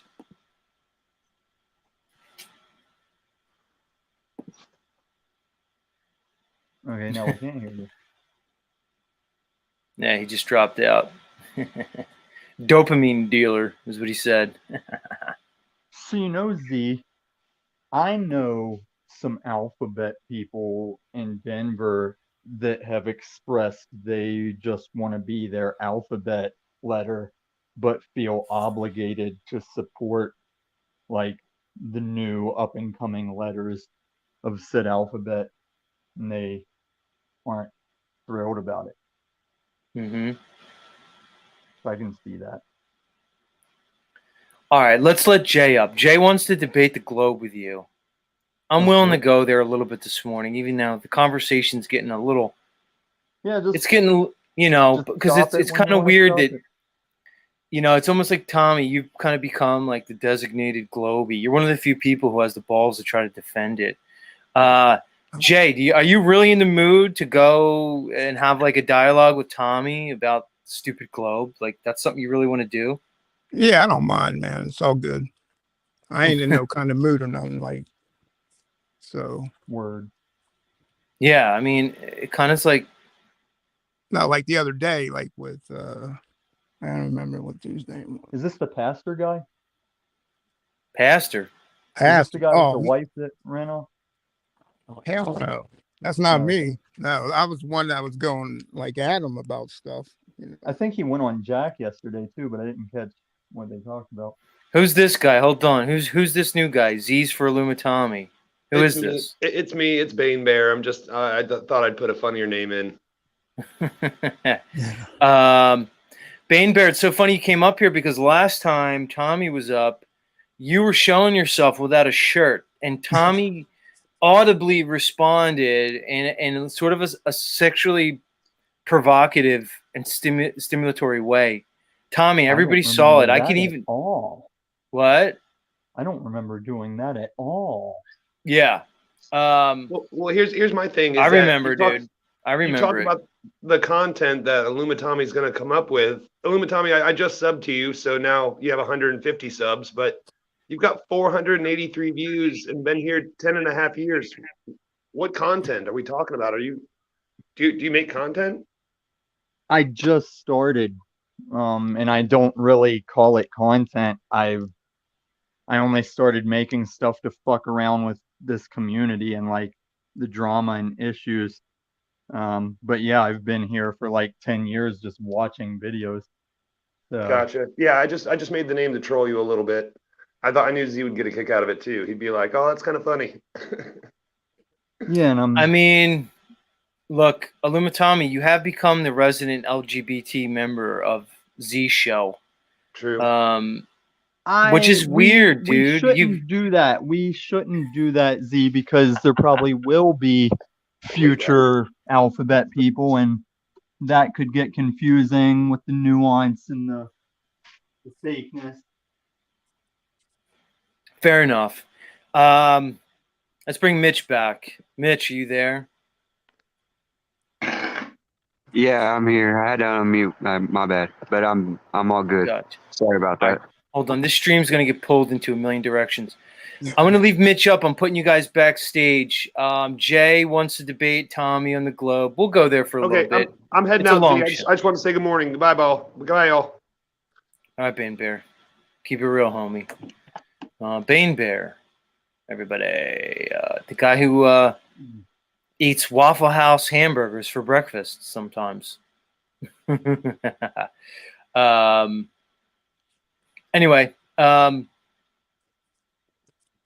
Mitch, I'm going to talk to you. Let me. All right, Tommy, just chill for a little bit. I'm going to let you and Jay go at it in a second. I'm going to talk to Mitch. Mitch and I are going to have a one-on-one conversation. Mitch, are you there? How's your audio? I think it's good. You let me know. No, you're good. You're good, man. Cool. Mitch, how old are you? 36. All right. So young enough where I could, you're obviously, you're well into your manhood. You've been a man for a while. But you're young enough where I can kind of look at you in a way where, I don't know, maybe I kind of could maybe take a big brother role right now. I'm not saying you look at me as a brother, but if you'll allow me to kind of take that role with you right now, just maybe have a candid conversation with you That's about cool. you, Down with that. okay? Because I want to say that I like your passion, Mitch. It's inspiring in a lot of ways, and you, in a lot of ways, I'm reminded of myself when I was your age, dude. The passion, the verve, that like wanting to take on this world, seeing the injustices of this fucking world, and really feeling passionate about it, and really wanting to do something about it. So, in a lot of ways, I think I could relate with you in some ways when I speak. It doesn't mean I'm right, but that's at least my thought or my notion.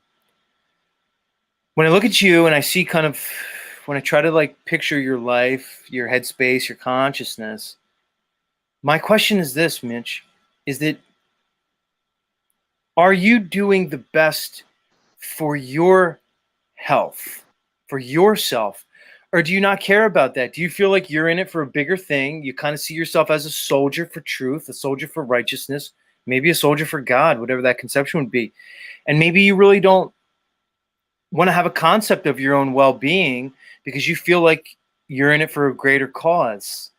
Am I onto something there, dude? Or is it something else? Yeah, I guess I definitely feel like I'm serving something greater than myself, but at the same time, I don't know. I do have, a certain handful of life experiences that have put me on a focused path, and I don't feel like anything will take me off of it. And I just, I hope I don't, allow this to be perceived as rambling, but I don't believe in death. So I think that there's, we're energy, and we'll we ought to transform into something else. Hopefully I make it to something better if that's out there, and if not, we'll see when we get there, I guess. But I just I feel like that's kind of my purpose and meaning and calling, responsibility, whatever you want to call it, to I see things different than a lot of people in this community, and I think that there's a reason for that. So Just fair enough, dude. I mean, we all have, different ideologies, thoughts, and beliefs and things. What I'm wondering, though, Mitch, is sometimes people have a way of focusing on exterior things as a means to distract from their own personal issues, their own life circumstances. I could even speak from my life, dude. Times in my life where I was really portraying it, basically portraying a consciousness of, I'm a warrior for truth, a warrior for God. I'm going to make this right. I'm going to stand up for this. But when I look back on it, dude, I'm just speaking for myself. I find that in many ways, I was probably just ignoring myself, my own personal issues, things I needed to work on. yeah, And then there what I are was some doing, aspects of go self ahead. that I don't mean to cut you off, but Oh, go ahead. I have a thought that I feel like I want to express, and I'll lose it soon. But I just feel like fuck, I already lost it. My bad. Well, my bad. Can you refresh me? What were you saying? I'm just pointing out that, I I think just lost it. sometimes That clicked. I was just pointing out that I think sometimes, Mitch, people have a tendency to focus on issues outside of themselves, really issues that they have no control over, in an effort to basically distract themselves from their own personal problems, man. You're basically, one can Yeah. they're going to externalize all their issues. And I think it comes down to the projection again. And I'm just I don't think it's questioning or black or wondering. white. Go I think ahead. there's a lot of gray area, but definitely there are some aspects of self that I look at like a defense mechanism that I have learned to move past. And that's, kind of where I want to leave those things. And, I have dealt with some very uncomfortable truths. And I feel like I'm in a comfortable, satisfactory place in my life. And if it doesn't make anyone else happy or satisfied, that's not really my problem. But I'm very comfortable. I have a king size bed. I have a great dog that loves me. I meet new people all the time. I also have long standing relationships, friends, family that I like to stay connected with. So I'm very busy. And, I have a couple of jobs that I like to work and help keep me sane. And that's, that's where I'm at. I'm happy with my life. I have worked very hard to get to where I'm at. Granted, I was maybe perceived as more successful at the age of 18, but that's other people's perception, and that's good. They can think that or whatever they want. I know what I've lived through, and I feel like I know it better than probably anyone else besides maybe my mother. So All right, Mitch, fair I'm not enough. gonna. Because here, I guess my point is when I could see you embodying a particular type of energy, I'm wondering how beneficial that really is to you in the long run, in multiple Yeah, ways, it dude. takes a Right? certain level of maintenance. It's not healthy. That's kind of the point. I really see people who live their entire life through this, and I've got caught up in that for a while, probably a period of a few months, back in I think 2019, ish, 18, and that's where I realized real quick that this is a bunch of, it's just a bunch of bullshit. It's all a farce. You can't really. There are people that are trying to, get into it because it's lucrative, and a lot of people are opportunistic, and so, there's definitely the truther industry has a lot of money flowing through it.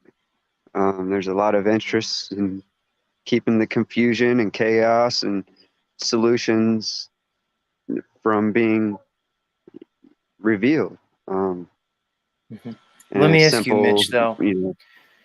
Yeah. Maybe, I guess my point is whether or not what you're saying is correct, if there's people sort of exploiting the truther community in some way, I guess my question would be, don't people have the right to really engage with any content that they want to? Maybe people are at different stages along their journey. What is it about you? I mean, do you lack Yeah, trust? I'm not Do you, forcing anyone down any route. I you know, right? But the point is, Mitch, I'm do not you pushing lack anyone in trust? any direction. I just question things. Hmm. Sorry, go ahead. Do I lack I trust? don't know, man. It seems beyond I'm hearing questioning. you, You but I seem, was responding to the yeah, first thing. I was responding to the first thing you said before you moved on. Now, do you lack trust? I still heard you, but I was still responding to the first thing you said. It's kind of how right. So, conversations work. gotcha. So, do you not trust in people's ability to make choices in their lives? Like, what do you feel like your role is? Are I'm you not. I'm like not a warning trying signal, to or are you, encourage people to make any choice in their lives. No, I'm just speaking my perspective. A lot of people like it, and that's encouraged me to continue.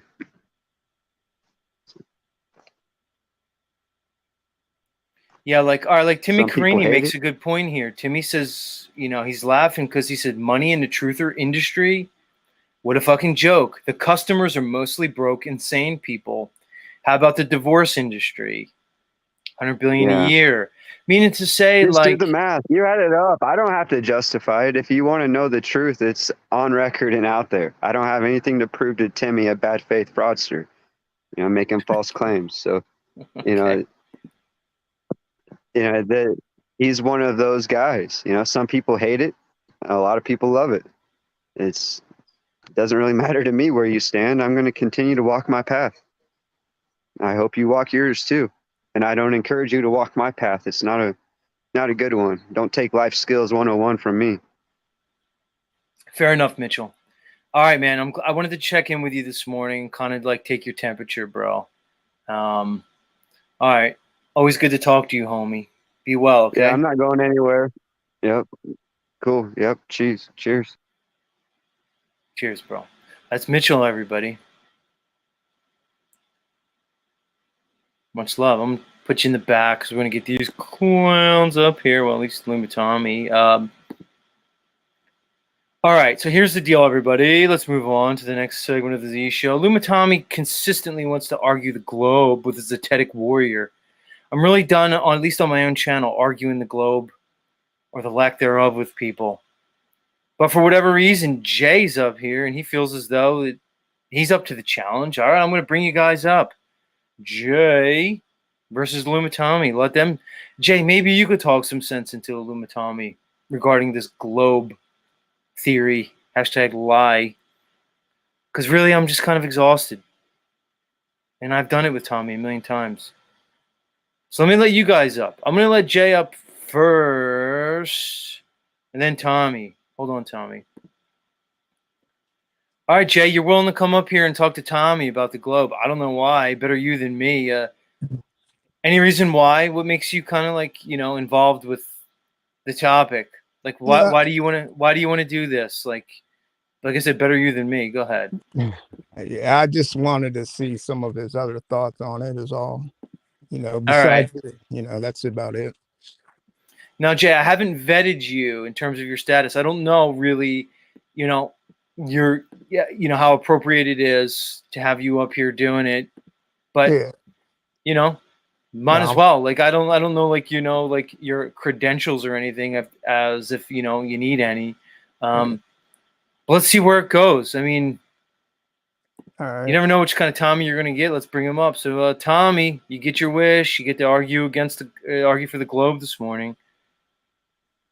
Very well, Z. All right. Now, I'll try to moderate this somehow. If that's even going to be fucking possible. But why don't we do this? Why don't you start, Tommy? Because you're the one who loves the globe so much. Tell Jay why he's a dumb flat earther because he thinks the globe's a lie. I'd like to hear it. Being a flat earther is not stupid. It is just incorrect. Like shooting a man before throwing him into the backstage. You get it? Throw him into the what? The backstage. It's like the scene. This is already going horribly. I ain't hear This you, is already. man. I can't It's hear already you. going I horribly. think we should. I think the globe speaks for itself. So let's All get right. Jay started off. Yeah, let me just ask them, like, just your basic, like, so what is the proof that you have that the globe exists really? Like, factual truth. Simply because on either side of the equator, we can see constellations, and then on the other side of the equator, you'll observe those constellations upside down. And, Yeah. and like Z said the other day, there's 12 constellations that would show up and come into the rotation the same way that we have the time zone, night and day. Whenever Z referenced that his Japanese friends are awake in the daytime while it was nighttime with Z, that's all globy aspect. Tommy, you just said like a million things about the sky, dude. Right. The So, sky is, that's what we look at when we're looking up while spinning. But yeah, but we're supposedly on a ball, right? So why are you looking upwards? What about here, down where we are? Yeah, you're standing feet toward the ball. That's why the sun rises and sets as if it's going up and down. But it's like you're the little pointy things on the corona cell. So the sun and moon aren't going away from you and towards you then. You're saying they're actually going down over a curve. No, it appears to us that they're going up and down because we're standing on the ball that is rotating the sun and spinning. Like whenever we see models and diagrams, it obviously looks like the rotations are going around the sides of the earth per se. But to us, those are models and diagrams, though, man. You know what I mean? Those are models and diagrams. What are they? They're based off of what? Someone actually going up there? Right. And I'm just saying in terms of the position, I'm not using a 8th grade science project to prove globe. So, but you know how you just said about like, so you believe then like they're literally like people were standing upside down and boats are in the water upside down and driving and all that? To them, it wouldn't be upside down because we're all standing inward toward the planet the way gravity is pulling. So wherever you go, it's like you're still going to feel right side up. So you're saying the gravity's pulling us inward, right? Toward the earth, yes. All right. Okay. So that's like on a constant then, right? Yeah.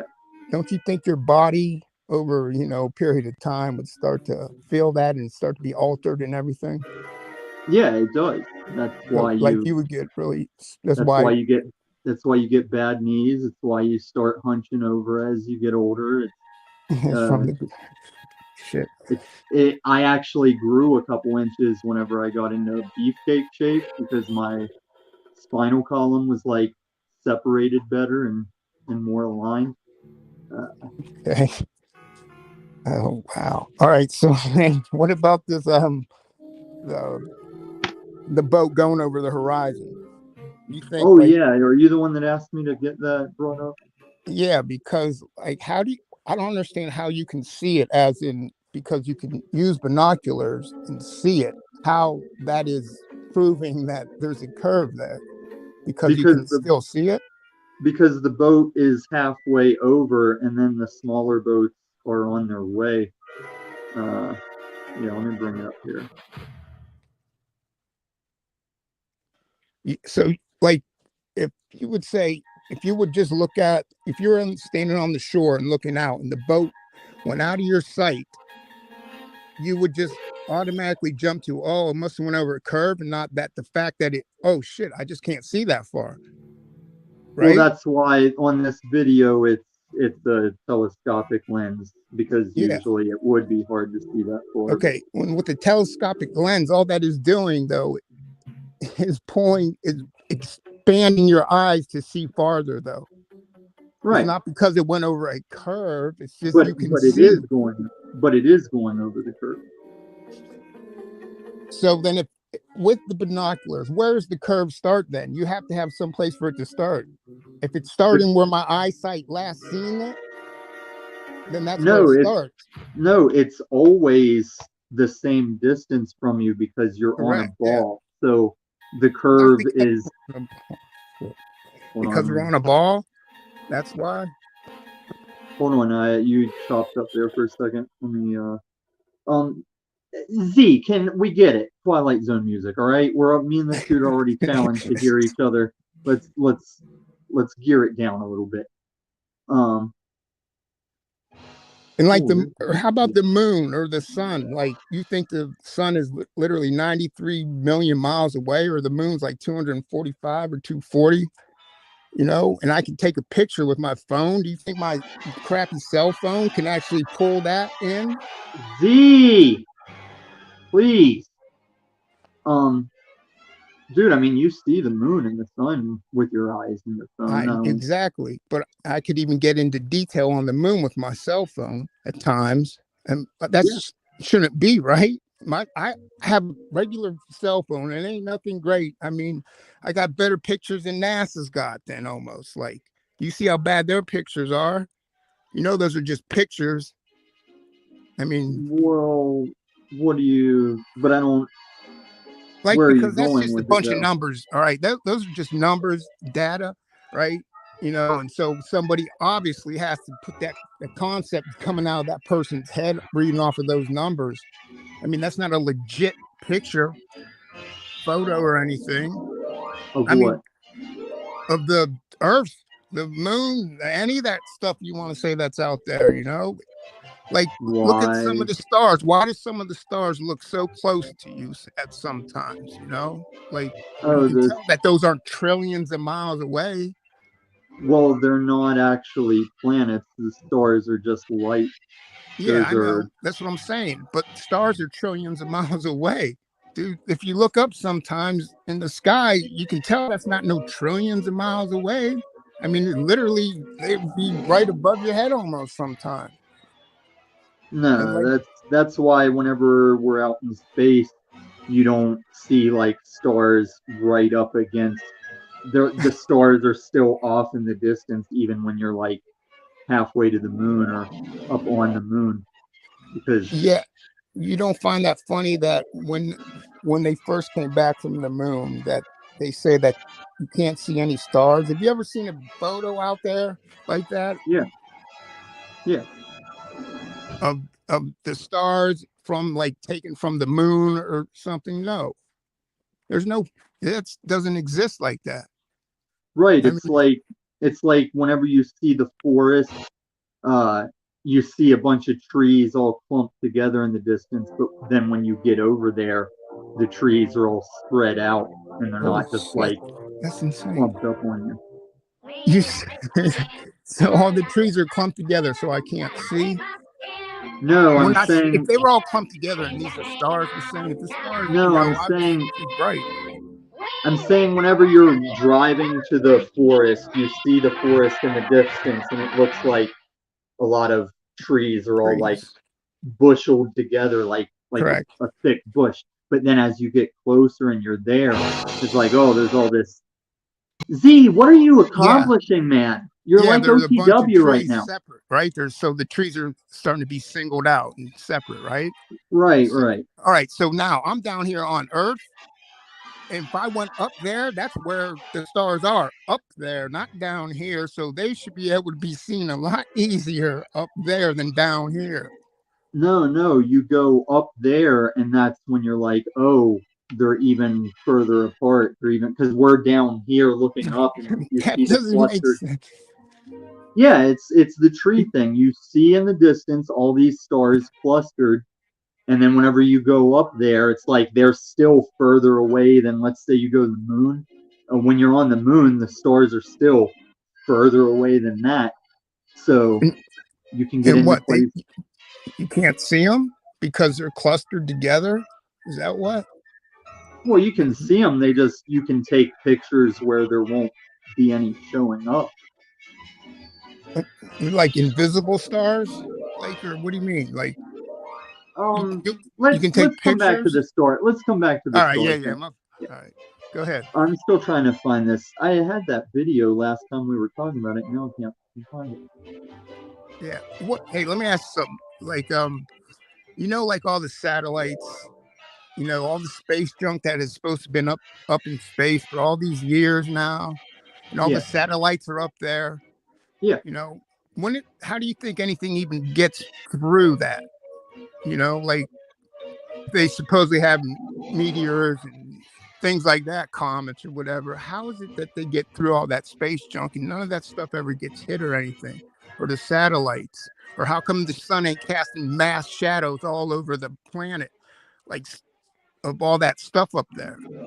Well, a lot of that stuff is like the way you would look down at the Earth and be like, why isn't the Earth just totally plastered with cars? It's like, well, cars don't really take up that much of the Earth when you're seeing it as a whole. But cars are down here with us. I mean, I'm that's I'm saying the space junk. There's a lot yeah. of crap up there, but it's not like that Texas-sized island of plastic in the ocean. I It's know not. it's even bigger than that Texas-sized island. If you look it up, I'm sure. Just look it up, dude. I'm not just making this up. Just look that up, and you'll see. They'll show the progression of how much stuff is up there, and you would just be like, "Holy crap! That's impossible for something to get through. Let alone a signal to another satellite, like way off in the distance." How is something communicating millions of miles away to anything that we send back and forth, supposedly, like to Well, with the what's that newest camera satellite, the James Webb or the Earl yeah, Webb the James satellite or Webb, something? right? That does take a while. The further and further those go out, the longer it takes for those messages to come Yeah, but back. And you need a straight line of sight to hit that. There's nothing out there that they're bouncing off of, like mirrors, or something, bouncing off this to that to that. You need a straight line of sight. When we're talking like trillions or millions of miles away, it's like taking a gun and trying to shoot like 30 miles down the road and hitting the stop sign.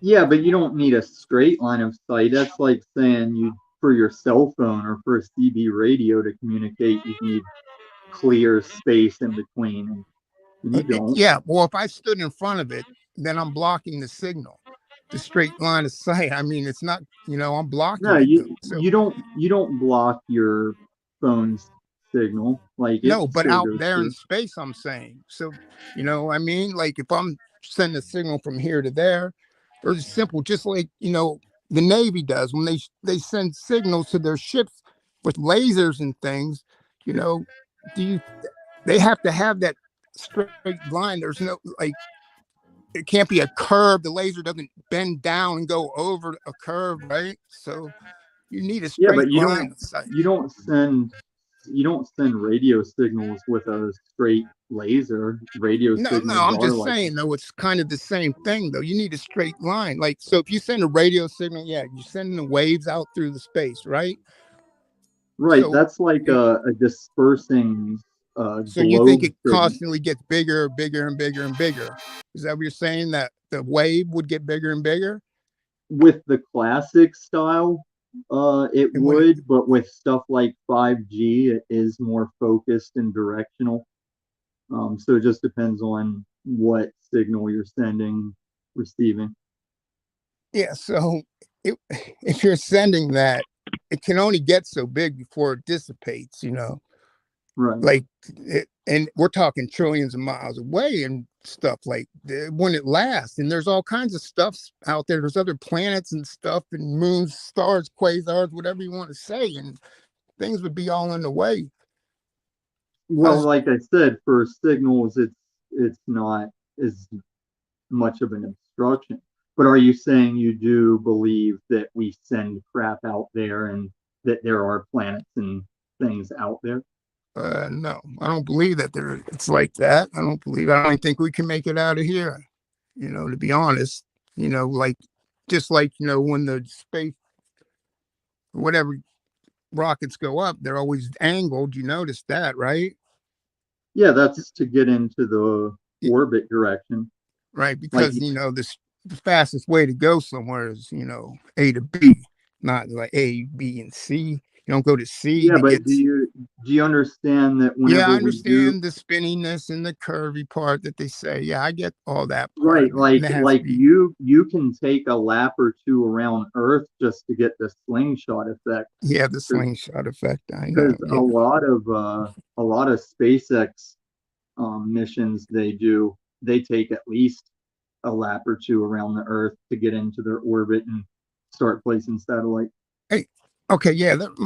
Do you remember? Did you watch when Bezos went up into space or whatever? I Or the remember when Dude Perfect did, yeah. Well, there was this old lady that was on one of those, which I don't know if it was his mom's or not, but she's like 90 years old, right? And Hmm. you know that it takes G force to get out of here, right? And when that thing came back down, it slammed into the ground. It didn't like land in a soft thing, didn't go in the water, it just slammed into the ground. And this lady's like 90 years old. First, she wouldn't make it out of here. The G force would have ripped her old body apart. And just coming down, shit. No, that was for the old style, like the Buzz Aldrin style space flights. You did have to be in prime shape, peak physical condition. But we are going into the era of commercial space flight, and it's not as hard on the body. Like we can watch that Dude Perfect video where they just pleasantly go up So out the of the G force atmosphere. went away. So all the G's went away. They shrunk down to like nothing because of why? I mean, No, it's like the compartments you're in and the process for getting you up there has been refined and you're advances. talking about It's like you used to ride in a car that would uh, take hard shock hits and be kind of swingy in its stabilization and its handling. You get car Mhm. sick from it. And now vehicles are like really fine tuned. You can take a Ford Raptor over a 12-inch curb and not know you hit anything. Okay, that's true and all, but we're talking about the gravity's pulling your ass back down to the ground. There ain't nothing there ain't no capsule you're getting into or anything that's going to change Okay, how well it supposedly pulls. The G's aren't from gravity pulling No, you back. The G's are I from get that. I get that. I'm just saying though, the gravity itself is pulling you down, like, so there's that constant ripping of, which way to go on the human. That lady is old. That's what I'm trying to say, man. She's like 90 years old, dude. Like, Did it, she go up with Blue Origin or the yeah, uh, Virgin Galactic? I think it's the Blue Origin one, whichever Okay, one that was, man. But because I just watch Virgin, it, dude. I'm just saying, man, just watch that. If just yeah, and you can, watch. and there's some you can watch too, like the Virgin Galactic ship. Like Elon wants to go to Mars, but Richard Branson wants to get you from New York to Japan in like 3 hours.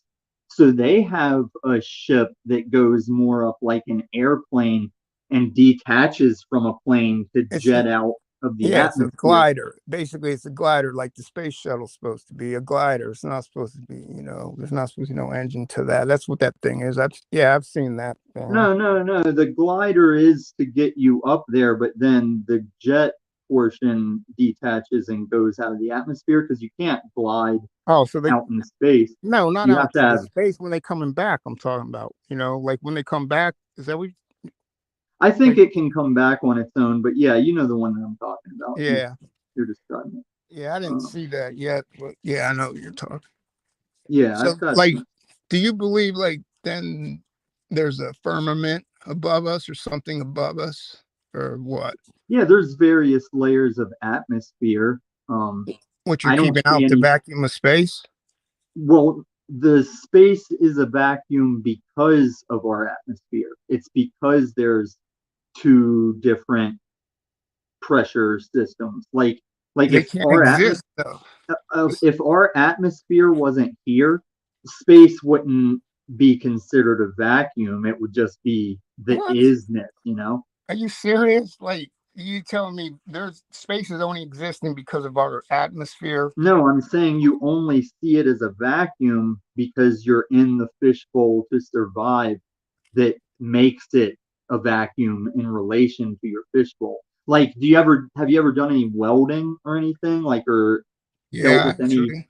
like Yeah, CO2 tanks? Like that's a pressurized system and it's correct. only pressurized because outside of that container is a different pressure. Well, space is that compared to what's in the atmosphere. Inside that containers, is a vacuum because of the shit that's not in there though. Not Right. because of That's the air outside of the tank itself. Like, I mean, no, I that's know how like it it's a violation of the second law of thermodynamics to have, you need a barrier, a container or something in between the vacuum and just our atmosphere. I mean, right. That's the atmosphere, the ozone yeah, the layer, pressure. the I electromagnetic mean, field. like, All right, let me jump in real quick. Tommy, so Hmm. you've been around all these flurfers like myself for a while, dude, and you don't What's a seem to flurper? have budged an inch, bro. An inch, dude. Disc people, as you call us. Oh, Is this just shtick it at this point where you've just decided you're going to be like the resident Globie of the hashtag community, or is this real for you, dude? Like, what are you just playing out some like narrative? What's going on, bro? no, I mean there's like some factual points such as the shadow from the Greek thing that stuff still stands. Like the most you guys have pushed against that was uh pretty much nuh-uh is like the most anyone's No, had that's not what against it. happened. When you brought up the shadows and the obelisks, do you remember what I said? You don't even remember. I said you're Well, assuming something.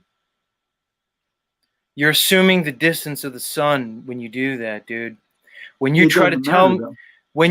it does matter, dude, because when you try to tell me that shadows on Earth are different based off their distance from each other, and that somehow shows curvature, and I say to you, you're assuming the distance of the sun. You don't even still understand what I'm saying when I say that, do But it you? it doesn't matter what the distance of the sun is because the light source for both shadows is the same. So Well, let me ask you, Tommy, okay? If I have those two same obelisks on the table that's in front of me right now, just miniature, and I put a flashlight over one of them, and it shows me it casts a certain shadow, and then the one that's on the other side of the table casts a shadow of a different length and angle, okay? Are you going to then try to prove the curvature of my flat table? No.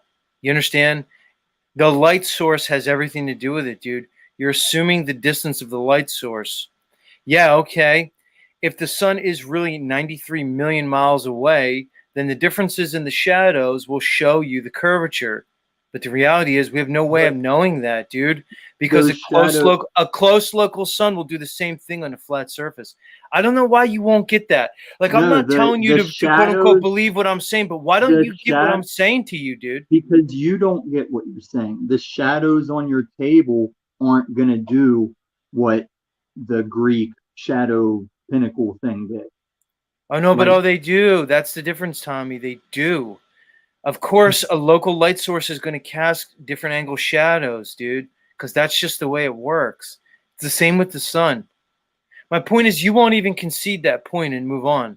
yeah, You're because you're actually still not right. It's like What about the okay. Tell me Cavendish, how, Tommy. Tommy? What it's about the like Cavendish experiment? the what? The Cavendish experiment. You know, that's for gravity. What that crazy thing done in the 1700s.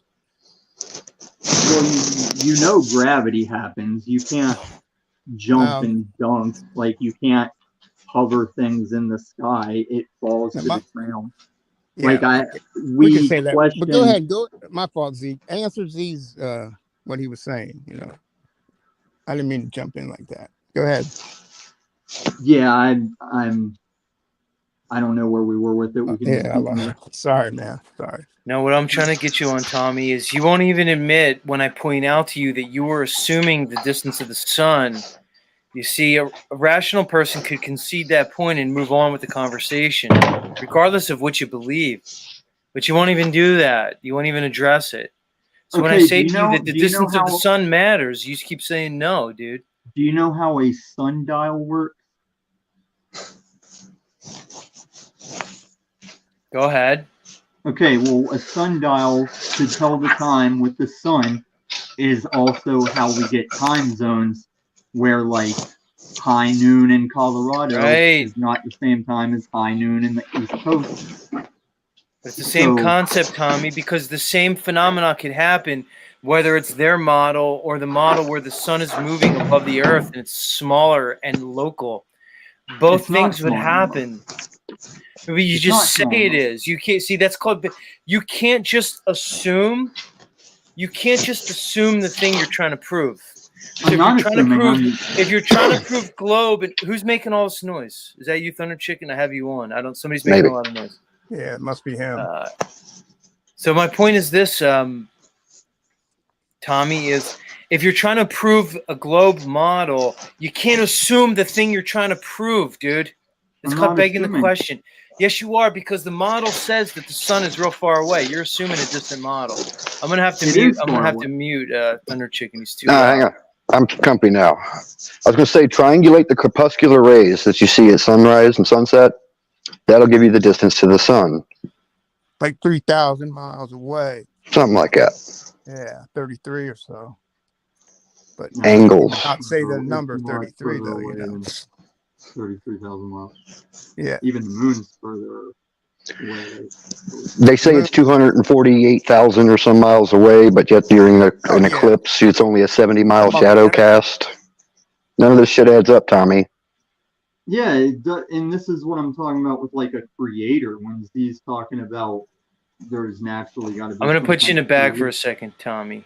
Oh, I put the wrong person in the back. I'm putting you in the back, Tommy. So here's the thing with Tommy. It's hard to know if he's just going to he's decided that he's going to play the role of the Globie in this community, so he's just going to argue that point, or if he actually believes it. But either way, I think the demonstration shows itself where it's like this Scott 2B shows up out of nowhere and says, the moon is 1/400th of the sun. Find the distance to the moon and the sun can be calculated based on the known element of the distance. Again, the known element. They don't understand that they're always assuming at least one factor of the known element of distance, the known element of distance to the sun to the moon. They're always substituting one known element that is anything but known. And they don't see how really fallacious their understanding and their logic is. And for whatever reason, they don't ever concede any of the points. It's very strange. Yeah. I guess you got to separate what you think you know from what you know. You know, we've been indoctrinated, and so many people just can't wrap their head around that. Well, yeah, it's All right, going let's against their take a hard beliefs. left. I'm getting rid of you, Jay. Hold on, I'm putting you in All the right, back. man. Much love, Jay. Let me talk to Thunder Chicken. I'm tired of talking about the globe. All right, Thunder Chicken, you're back. We finally get our opportunity to be face to face with each other as men, at least metaversely speaking. Dun dun dun. Your lady love yesterday was here on my chat. I was trying to get her to come up and talk to me, Thunder Chicken. She wouldn't do it. I don't know. It's early for her. I know she's out on the West Coast apparently. Can you deny? Will you deny that? Let me just ask you the question: have you given her instructions that she's not to talk to Zetetic Warrior or anybody else of my bent? Not at all. Gotcha. Are you sure about that, Thunder Chicken? Very sure. Okay, moving on. Are you comfortable with giving us a? All right. Well, first of all, let's do our thing. Thunder Chicken, I have no animosity towards you. You and I got a little heated in front of the metaverse. Some of them are delicate amongst us with a little bit more, tender sensibilities, like our mutual friend Rose 777. She didn't really like she didn't really like to see the conflict between us. She seemed to be disturbed by it because she seems to like both of us. So, and I can see where she's coming from. There's really no reason for guys like me and you to be, at conflict. Because there's enough people to be at conflict with, why be at conflict with each other? But that being said, dude, so let's just assume everything's cool. Yeah. My question to you is, if you're comfortable with sharing, do you have a status update in terms of your relationship with the lovely Brielle? At least anything you'd like to share with us. I mean, we're all fucking involved, dude, now. Like, everybody's involved in your saga, dude. Zetetic Warrior gave his opinion.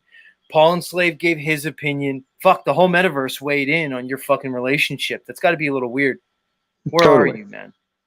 Well, you haters will be happy to know that we have decided to stop engaging with each other. Y'all fucking ruined it. We all ruined it. Wow, Thunder Chicken, hold on. I'm going to hold you accountable, dude. Y'all talk some sense into us. You talk total sense to us. We're hold foolish. on, dude. Childhood passions. All right, you sound upset. Guys, not at all. God. What a weird world we live in. Hold on, everybody. Oh my God, Thunder Chicken. Hold on. Everybody breathe. Calm down, audience. Heidi says you all fucked it up. You all fucked it up. Heidi, get up here, Heidi. Get the fuck up here right now. Hold on, Thunder Chicken. Actually, I'm a little. I know you probably are hurting because I could see it in your eyes, actually. But shows me you're a genuine guy because I can see you're genuinely upset. But here's the thing, Thunder Chicken. Your first instinct was to basically absolve yourself of accountability and say, we all fucked it up, dude. Come on, dude. You're just going to say we all fucked it up, homie? That was a bit non-bit. We've mutually agreed that we're rushing things, that perhaps we're more in love with the idea of each other and getting ahead of ourselves. So we're just friends and getting to know each other as we were in the first place. My God, a man and a woman are talking with ideas. Everybody gets up in arms about it. It just shows you where everybody's at, But hold on, dude. Here's the thing, dude. I have to play your song, of course. Here's the thing, Thunder Chicken. Nobody told you and Brielle to basically spread your personal business over the metaverse, bro. No. I got to correct that. All I did, how this all began, was I told Heidi in your chat, I'm off the market. And you just kept guessing and guessing and guessing until you guessed it. I guessed it on the first guess, dude. No, you didn't. It was the first guess. It was not the first guess. It's all on record. It's like the fourth. Exactly. Review the tape. All right, it was the second because my first one was like, oh, it's not Christy Lee dolls because everybody knows my feelings towards her. But after I got over that, I just knew right away it was Brielle. Okay, hold on. But that being aside, dude. I'm going back to simping. Back to simping in the community. It's the wrong music. Hold on. I'm not playing the clown music for you. You're not a clown. That's rude. But you are a simp. But I mean, I've shown myself to be somewhat of a simp here these last couple of days, dude. I mean, See, you know, I disagree with the term simp. Like, I'm flirting. Are they synonyms in your world? no, not really. But it's funnier to say simp. I guess it is. So who initiated this, let's say, break in the relationship? She? It was mutual. It was mutual. You know, after up on Paul's, you know, some valid points, the things we were already discussing in private, and there's just fundamental, foundational differences that perhaps cannot be reconciled. Okay. Do you care to share those? Maybe we could all learn from it. What were the differences? No. Okay. Let me ask this. Paul Unslaves stated on multiple occasions that he feels as though Brielle has sexual interest in him. Paul. Oh, she does. She totally does. I don't Okay. care. So you'll confirm that. Wow. Isn't it obvious?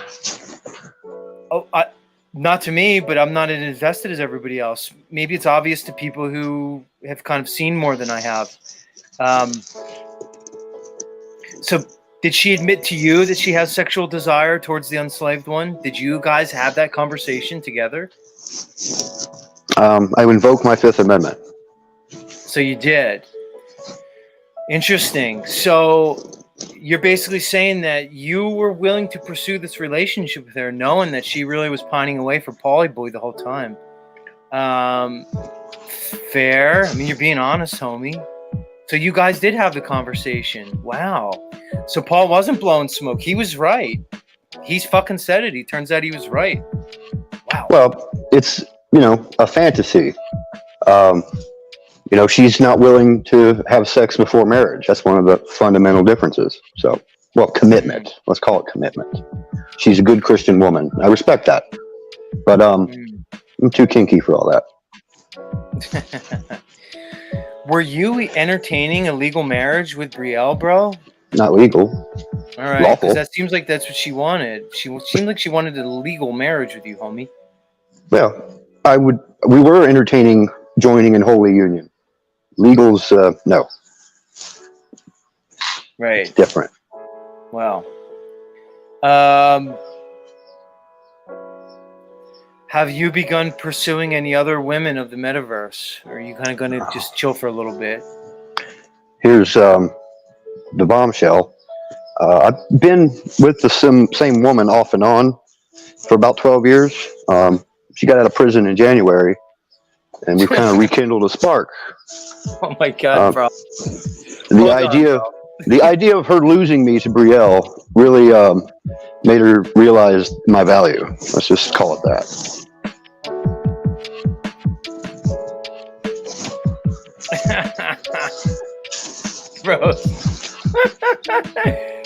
Rose, you'll be happy to see the Thunder Chicken and I made up, but I can't read chat. unfortunately, Rose, he's still simping big time. No, I think I'm quite happy right now. I'm happy where I'm at. I have a good woman. We're starting a horticulture landscaping business. It's gonna be great. You're on that quick, dude. So she's out of jail, and now you're good. Maybe it's a good thing that you and Brielle didn't work out. This chick got out of jail just in time. All right, let me ask the hard-hitting questions. How many children does she have? She has 2, but they're full grown. Okay. So they're adults. Mm-hmm. She's a grandma. She's a grandma. Okay, I'm not going to admonish you for that. I mean, the chat wants to know, why did she go to prison? Stuff. Okay, fair enough. But it's nothing that you're morally against. So it's nothing that goes against your morals, ethics, values, and principles. What substances people choose to indulge in is their business. All right. So you're saying she's got a drug addiction? Not anymore. Not anymore. Okay. I got her on the herbal kick.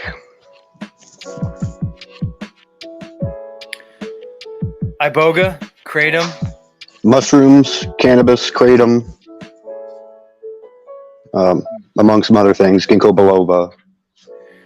Last time we saw you, you were having a feud with James from Grounded Extracts. You actually claimed you were going to return his iboga, even though you didn't try it. Do you have any, do you want to clarify the record regarding our friend James? James is a brilliant man. I don't know what has happened to him. But yeah, I'm scared to try the iboga. So you feel like, you're going to keep running with this narrative. You think something happened to James, huh? He's changed. Well, no. He changed, or his relationship with people you're friends with changed? No, Which he one changed. is it, dude? I don't know what he became since October, but it's made me weary to try that stuff. I'll stick with my mushrooms.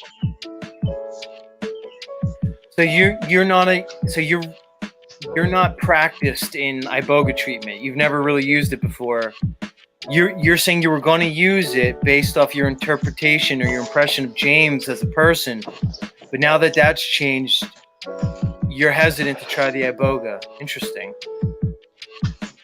I suspect it's a contributing factor to the change that a lot of people see, and I wish him well.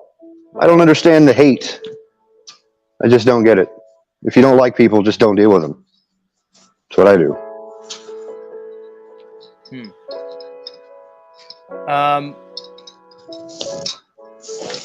Wow.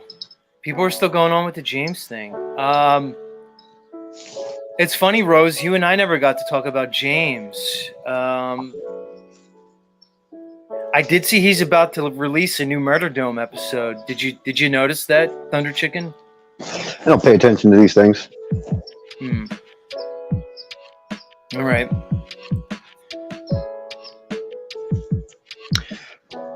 I came up here to talk about flat Earth, damn you. I don't know, dude. Just hearing Tommy loop about the globe, Yeah, a little much for me, dude. I can't do that all morning, you know. I agree. But no, like, I'm an honest guy, telling y'all the truth. That's the situation, since y'all have to know. Get your drama fix in, y'all. All right, so the moral of your story is you and Brielle are no longer communicating on that level. On that level. Okay. Taking it slow. Oh, look who's here, everybody. Don't worry, Rob. I'm not going to bust your chops. We love you, Rob. It's just, Rob, you were making me look like a liar because I told Rose 777 you and I were like boys and stuff. And then Rose was like, fuck you, Z, you're a liar. Rob Cleveland hates you. And I was like, oh, Rose, that hurts. You're hurting my feelings. It was a whole thing, Rob. You missed it.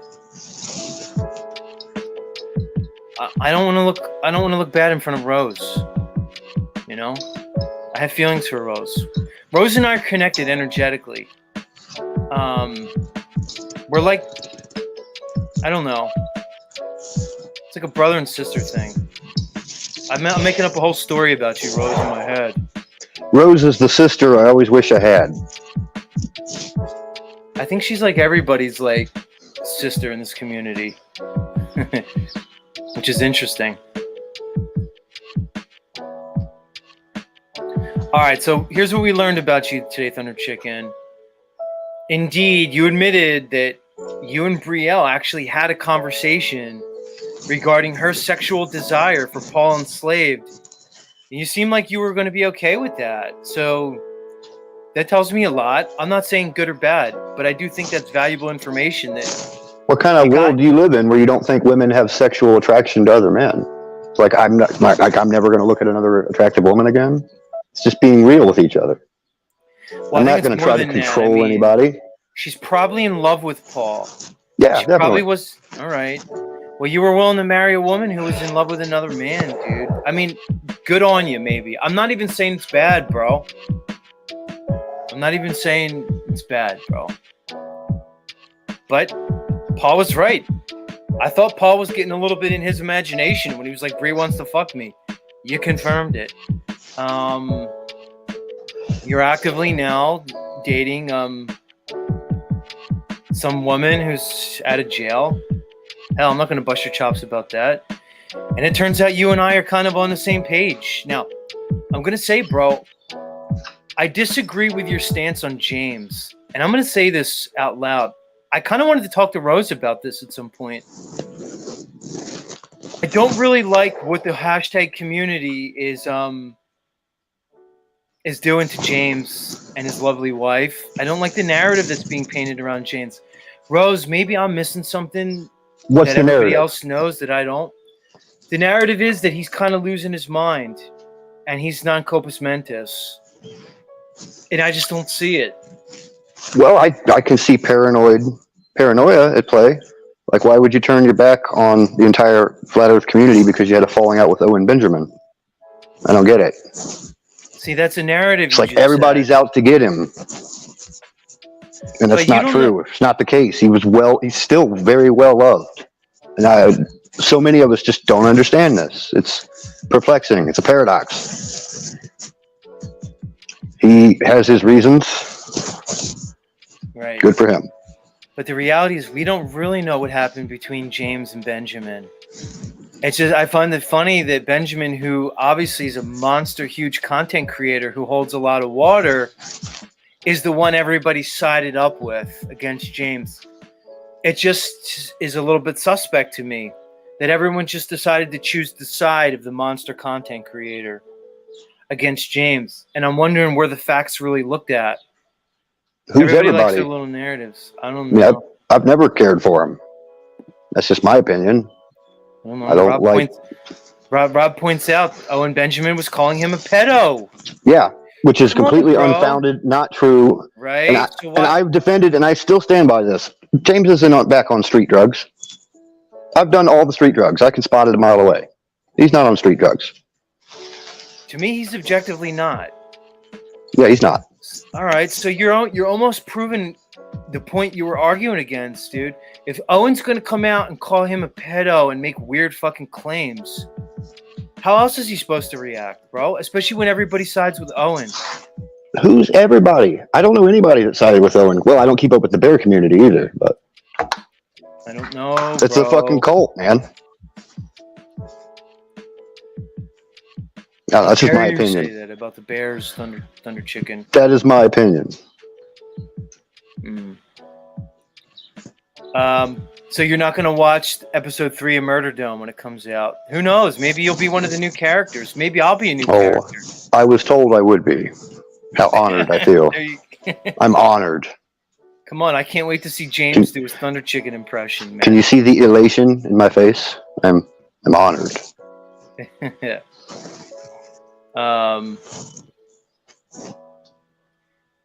I hope he does a Z impression. I wonder what that'll be. Who knows? I don't know. Wearing a beanie, spraying some microgreens with a spray bottle. I don't spray the microgreens. They're all fed from the bottom, dude. They're all fed from the roots. I never spray my plants. Not the indoor ones. Foliar feeding has its benefits. You can sprout soybeans and malt them, infuse it into the water and spray them. It helps. Spraying echinacea helps the immune system of plants. Just coffee. Coffee can give them a nitrogen boost. I use green tea, so. Yeah, I agree with Uncle Singer. Roots up. I think when you wet the plant, it actually interferes with the gaseous transfer. I understand you can feed them in certain ways using the spray, but to me, it impedes the gas transfer more than it helps. It does. One spray in the morning, you hit the underside of the leaf, the stoma. That's where the transpiration comes from. That's also they can intake things that way.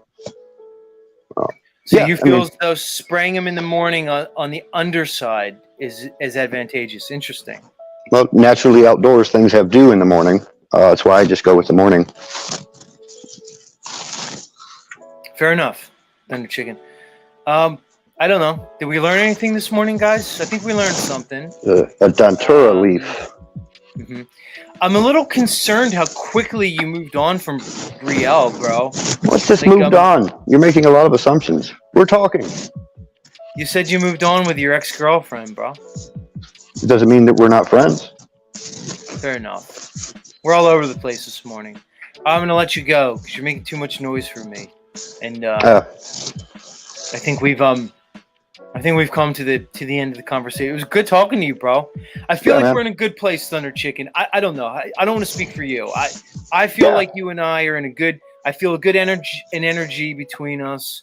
My heart chakra feels light, and I don't know. I feel like we're in a good spot. I welcome the self-growth, you know. Constructive criticism is good for the soul. So I come up and I bust your balls a little bit, you know. Isn't that what we do around here? This guy named Johnny Mazio says, "It rains for a reason, geniuses." Thank you. Thank you for that. Words of wisdom, truly. All right, Thunder Chicken. Peace, brother. Peace, man. Catch you tomorrow. How the fuck do I? I'll get you out of here. I just got to hit remove.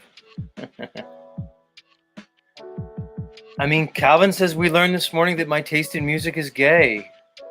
Random fan wants me to play Nathan on the way out. I don't know. Do I drop more bars on your song now that you're not with Brielle? I mean...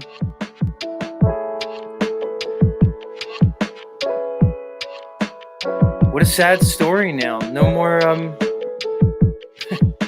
no more Thunder Chicken and Brielle. It's maybe a little disheartening. Especially now I'm not going to be able to sing my song anymore. We did get to see Rob Cleveland this morning. Rob. It took Rose showing up for Rob to come out of the woodworks. We know Rob's in his feelers. It's all right, Rob. I'm not going to take it personally. Maybe I'll sing to you, Rob. You know? Rob. What happened between us, Rob Cleveland? I thought we were homies, man.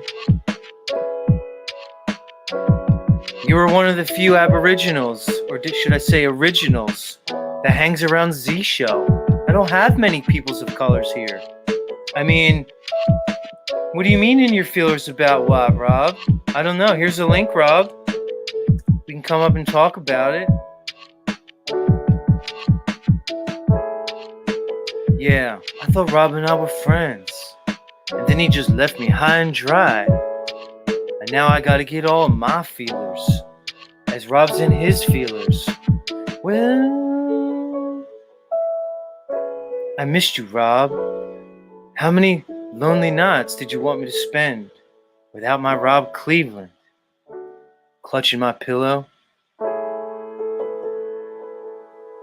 Am I simping for Rob Cleveland? Rose, do you got me simping for Rob now? Is that the fucking new thing? I gotta simp for Rob? It's weird.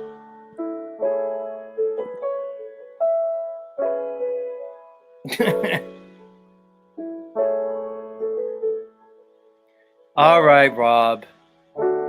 We know you were in your feelers, even if you don't want to admit it, Rob. It's fine. Rob Cleveland, I'll simp for you. I'll simp for Rob. Yeah, Slash, I'm simping for Rob. I was like all upset. I'm like, yeah, Yeti Life, I was clutching my pillow as the moonlight was peering in through my window. I was like, where did Rob go? He's left me high and dry. I know he's listening. But where is he?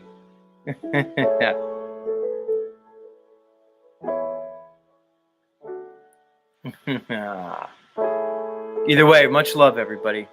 Let's end the show. Why the fuck is Illumitami still backstage? What are you doing backstage, Illumitami? We do need Rob to come up for a second. So He doesn't want to come up. He doesn't want to come up because he knows he's been in his feelers lately. Because Rob didn't know what to do because Paulie Boy showed up to Z Show yesterday and it confused Rob. He's like, oh no, Paulie and Z, but then Paulie shows up on Z's show, and like they kind of like email each other, and like they don't like hate each other, but I don't know what to do because I was boycotting Z's show because of Paulie. But then Paulie came on his show. Now I'm confused. He is 29 though. You know, he's borderline Zoomer, even though he's a millennial. So we can't really hold it together. Oh, now he's laughing. Look, D'Angelo's laughing too. Oh, so Paulie came on and Rob's like, what do I do? What do I do? I need him to come up and look square at the screen so I can get a screenshot of him and then see how well I can do a Rob face, aka digital blackface. I'm sure there's been enough of Rob on camera where you can do your Rob filter, man. But you might get canceled. Can you do, like, you can filter anybody, but I guarantee if you filter, like, you know, one of the Aboriginals, you might have a problem. I already had a Kanye filter I was using before. And then who's the guy that Samuel Jackson plays for Marvel Universe? I had a comic book filter of that one.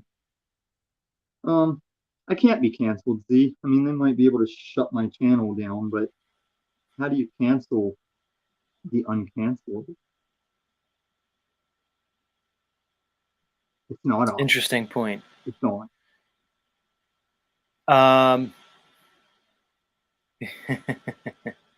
It is overtime, Spirit Taco, and we do have to wind it down. You know what it is? I know I'm not coming on this weekend, Spirit Taco. So I'm having like difficulty letting go of the metaverse because I know I'm not going to be able to get my metaversal fix tomorrow or Sunday.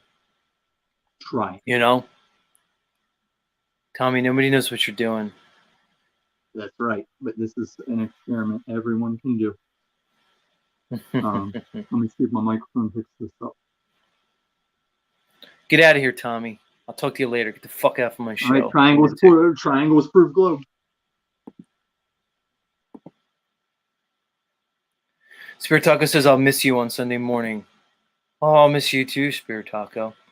We've come so far, you and I, Spirit Taco, in our journey. Spirit Taco. But I'm going to have to bid you adieu at a certain point. Or should I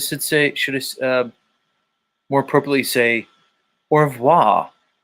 Not adieu. Au revoir. More appropriate. But yeah, guys, I'm going to see you again on Monday. We're not doing the weekend thing anymore for a lot of reasons. You'll like me better this way. We're going to need our time apart. Me and you out there.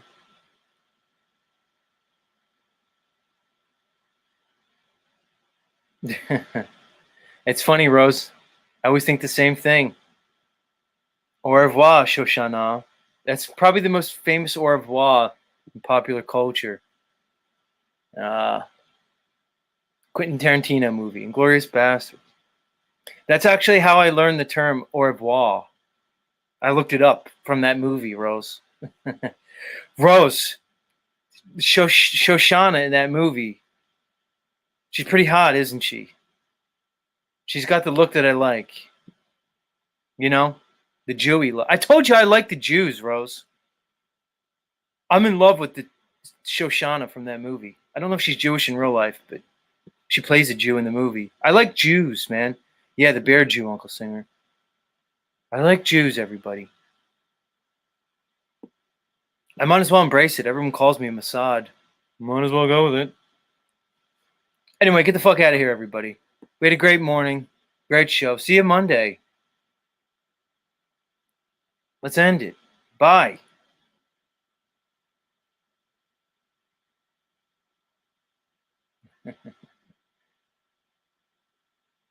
Yeah, the Semitic warrior. The Semitic warrior, guys. Mila Kunis is the hottest Jew, says Thunder Chicken.